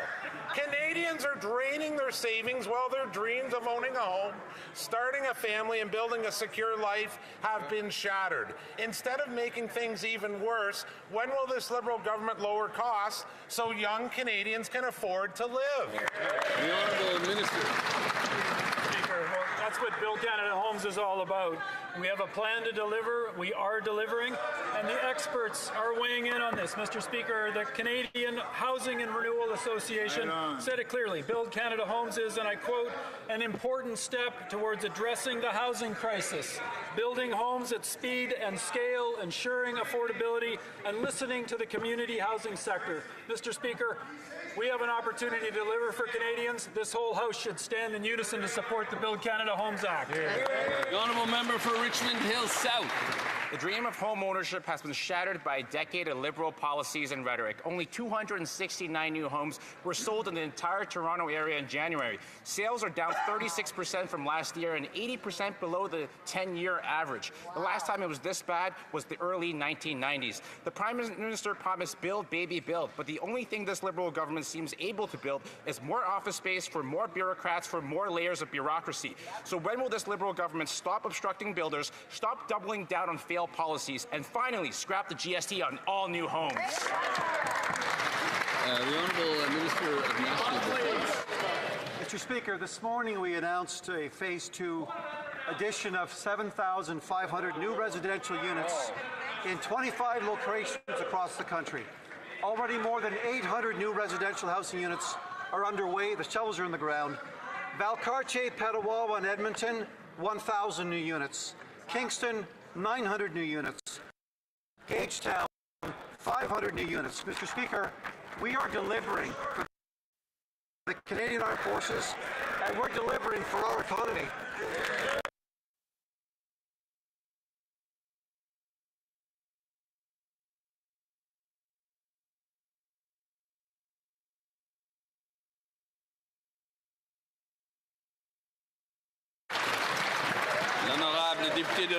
The Honourable Member for Richmond-Arthabasca. Thank you, Mr. Speaker. Curam Software, original budget.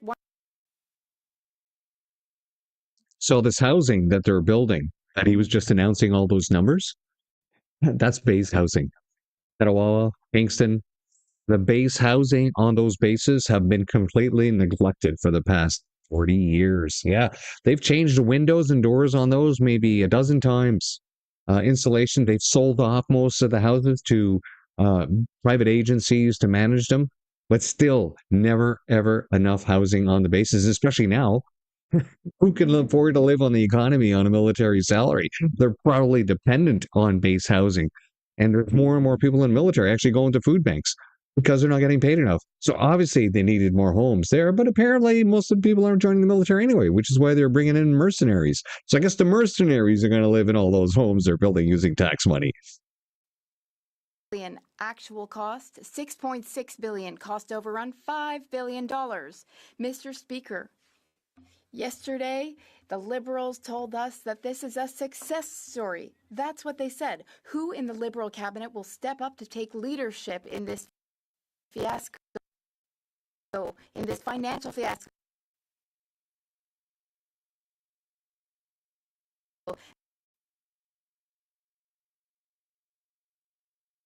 That's the question. Who will take care of the 85,000 seniors who are waiting for their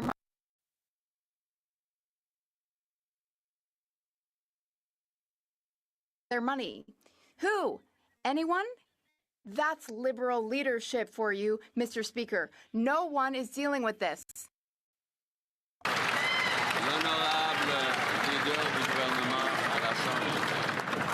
The Honourable Government House Leader. Mr. Speaker, my colleague is in the House of Commons because he tried to be an actor, but he failed at that, at drama school. But as we've said, as the other ministers have said, as all those responsible for this have said, we are replacing outdated technological systems. This system is within budget, and any glitches will be fixed, Mr. Speaker.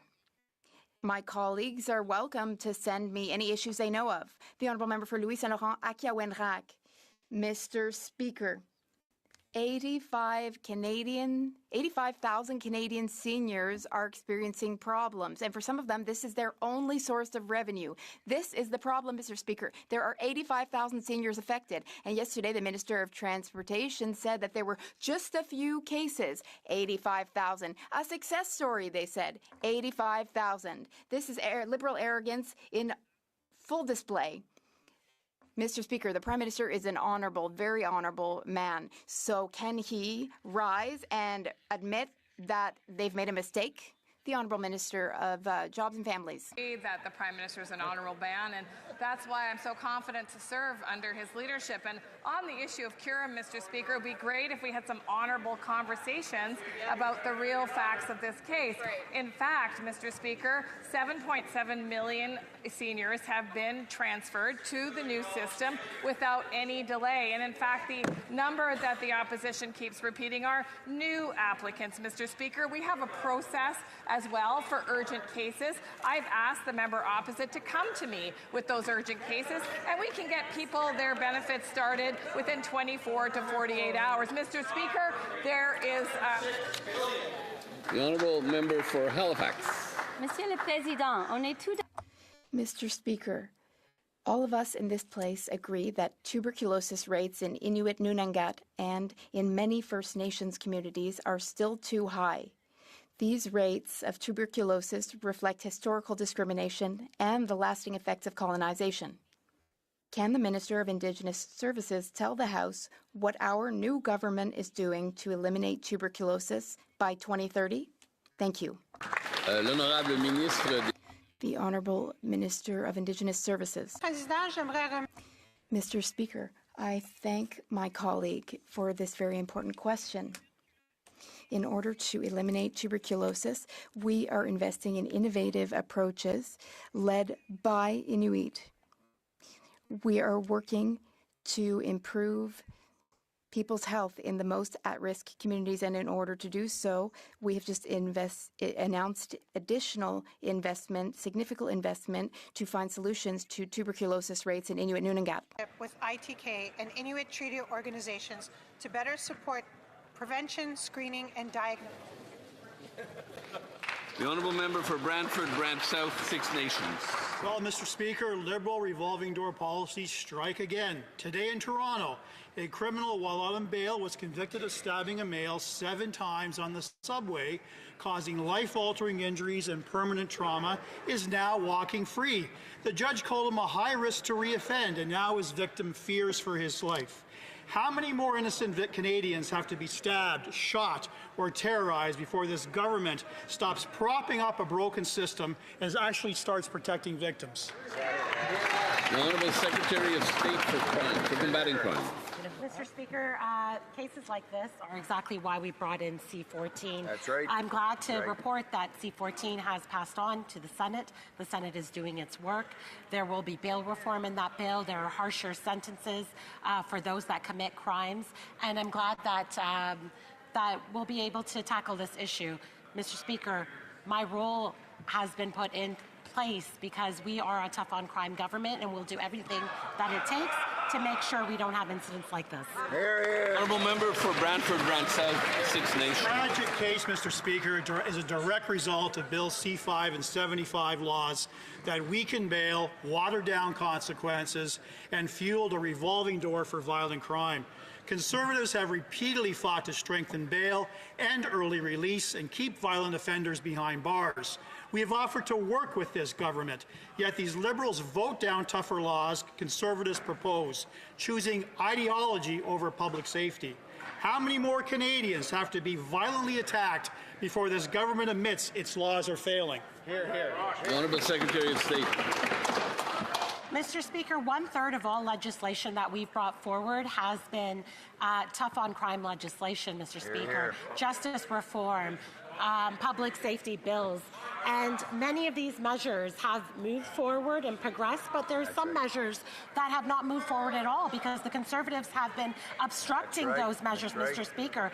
We need to be able to provide law enforcement with the tools that they need, the advancement that is needed, and lawful access measures are a part of that regime. I would like the Conservatives to work with us, Mr. Speaker.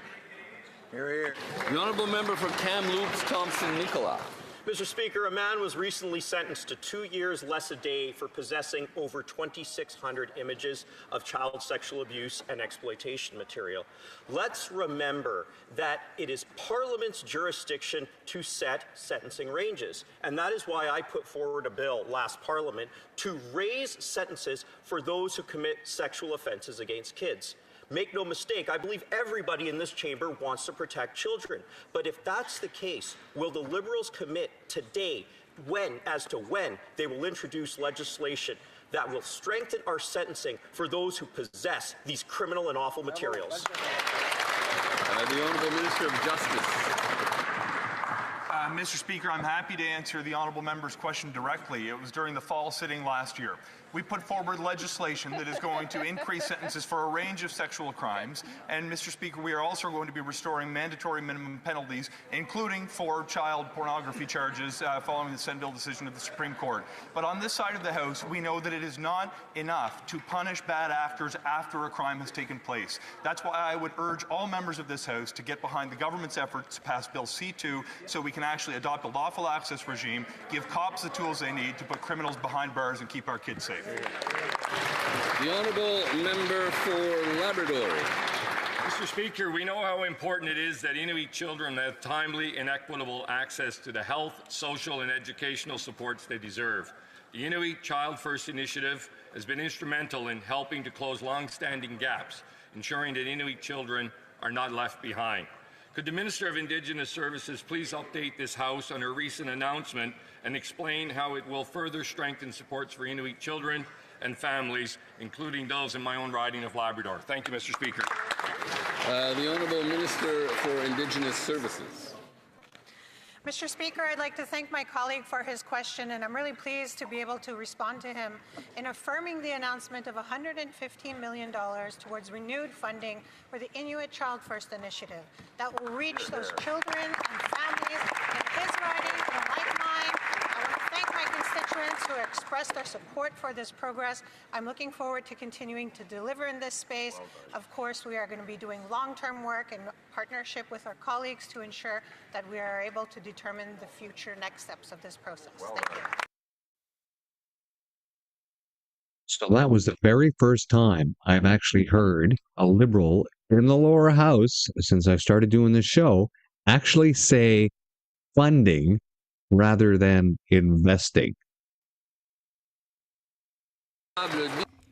The honourable member for Lévis-Lotbinière. Mr. Speaker, Liberals have shut down the experimental farm in Saint-Augustin-des-Maures and the research centre at Laval University in the riding represented by the Minister of Public Services and Procurement. It is unanimous that this decision will have long-term consequences for our food sovereignty and Canadian expertise. Mr. Speaker, agricultural research funding is already the poor cousin under these Liberals. The Prime Minister has stated that a country that cannot feed itself has limited options. Why is the government not walking the talk? The Honourable Minister of Agriculture and Agri-Food. Thank you, Mr. Speaker. Now more than ever, it's vital we find ways to streamline our services and focus our efforts in the right place, Mr. Speaker.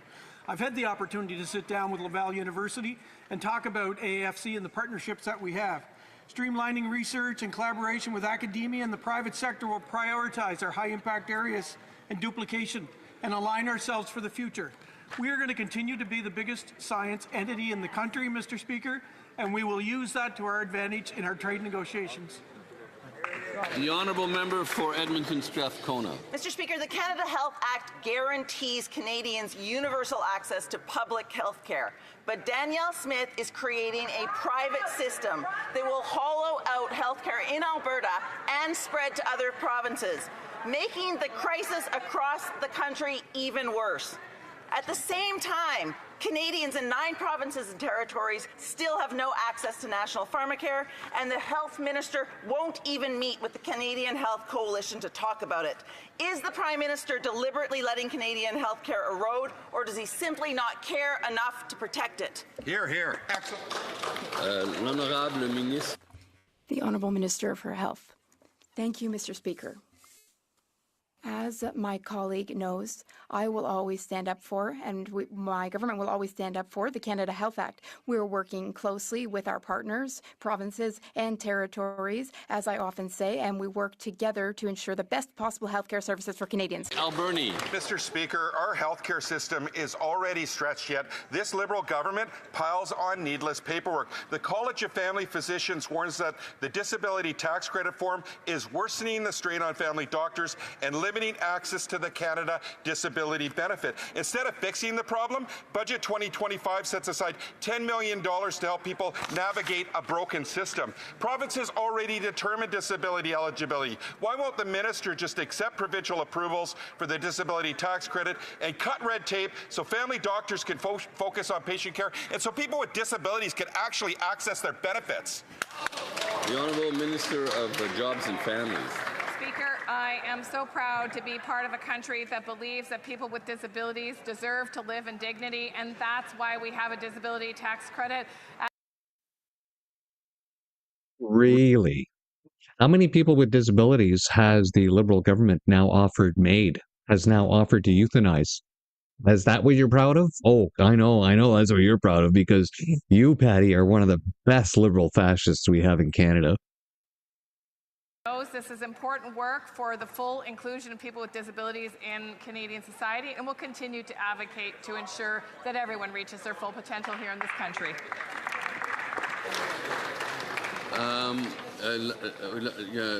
L'honorable député de Montcalm. The honourable member for Montcalm, on a point of order. Yes, Mr. Speaker.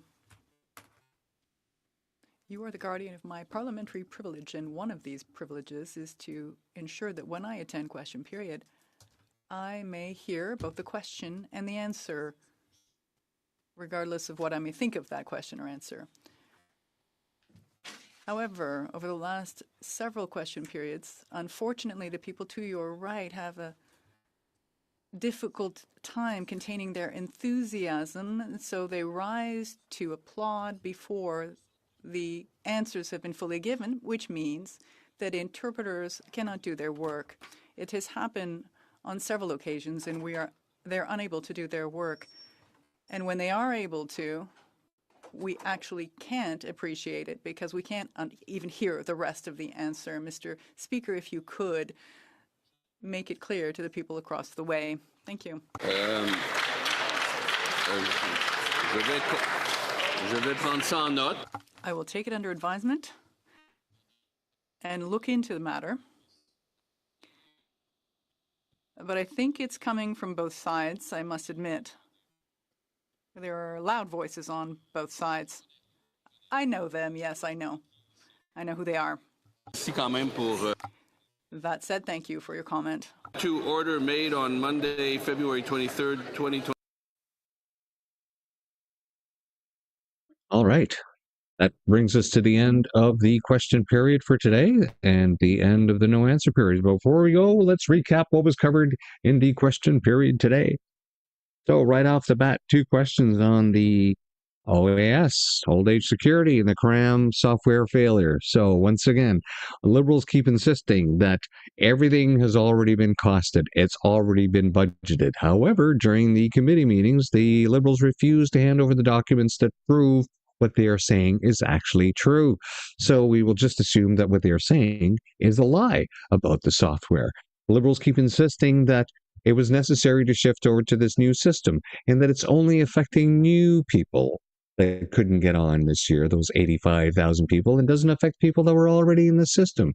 And that people just need to contact their MP so the MP can then forward that name to the minister, who can then get you your stuff within 24 hours. But they refuse to actually accept the call for an independent arm's length investigation into where all the money is going. No, they keep coming back with their lies about, no, it's all been costed. It's already been budgeted. There's no wasted money, none whatsoever. Then give us the documents. Give us the receipts. Prove it. Give us the receipts. They refuse to give us the receipts.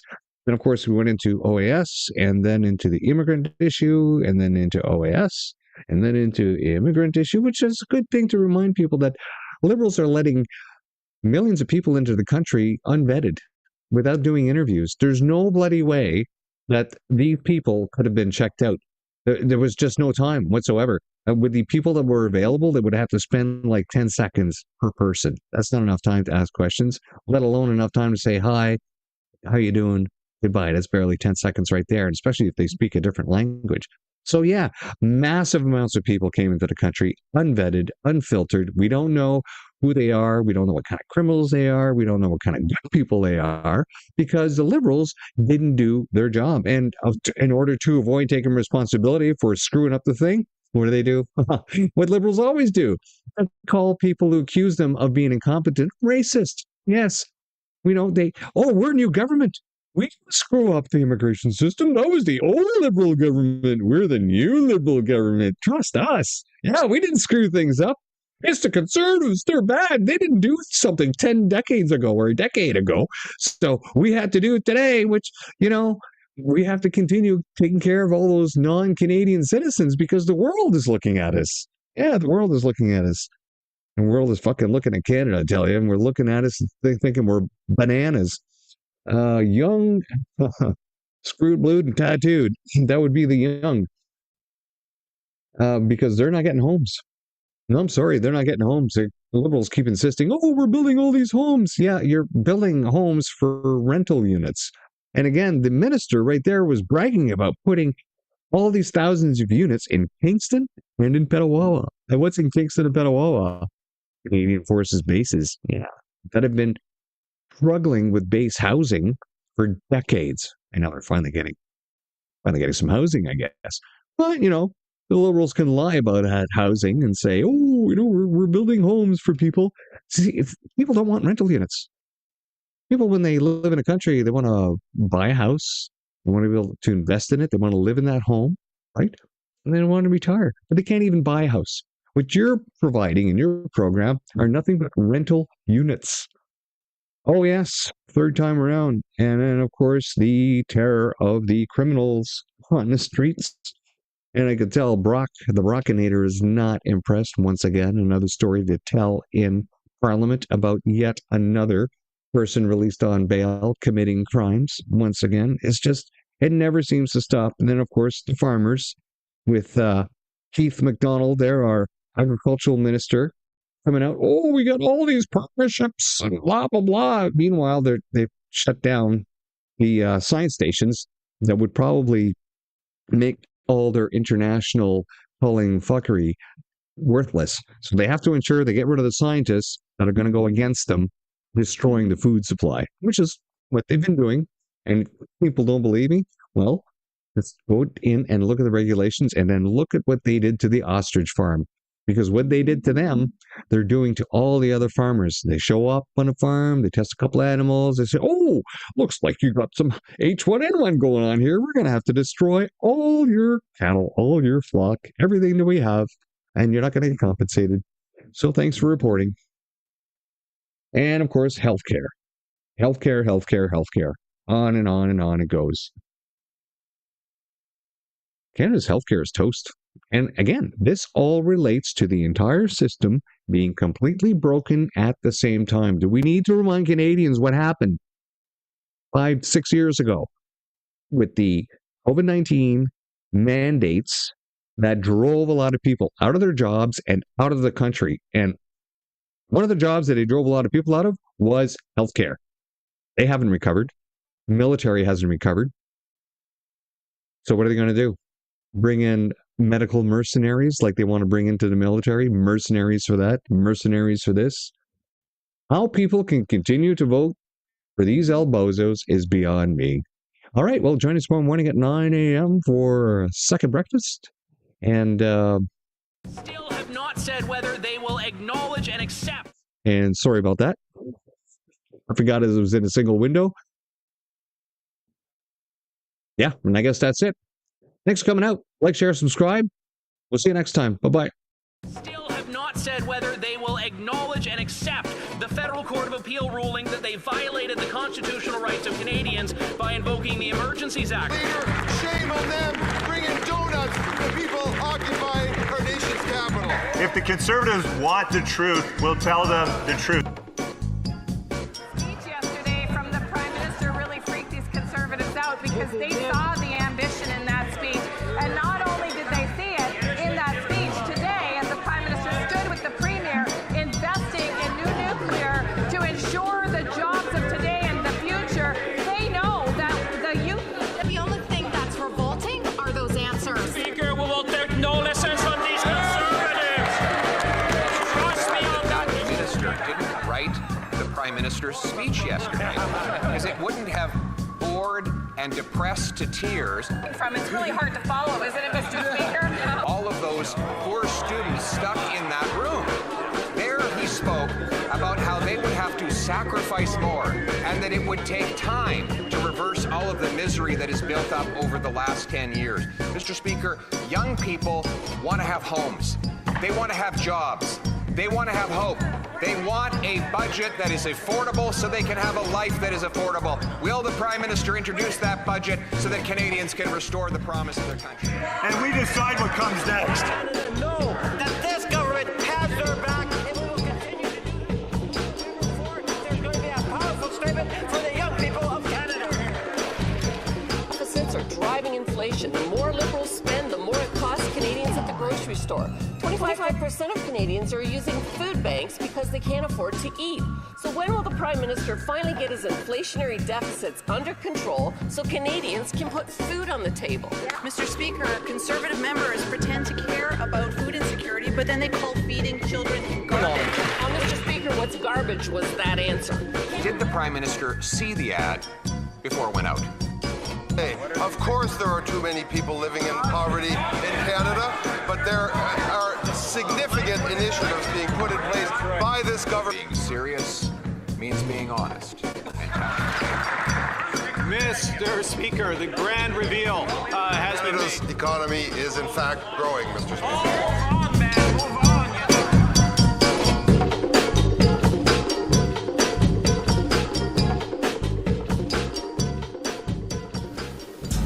Sets us up well for the new world order.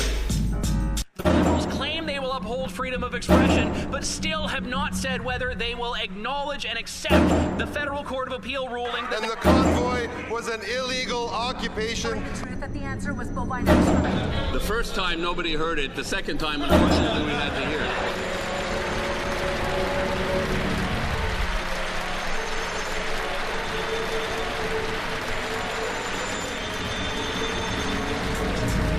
I believe the progress that we have made in the partnership sets us up well for the new world order.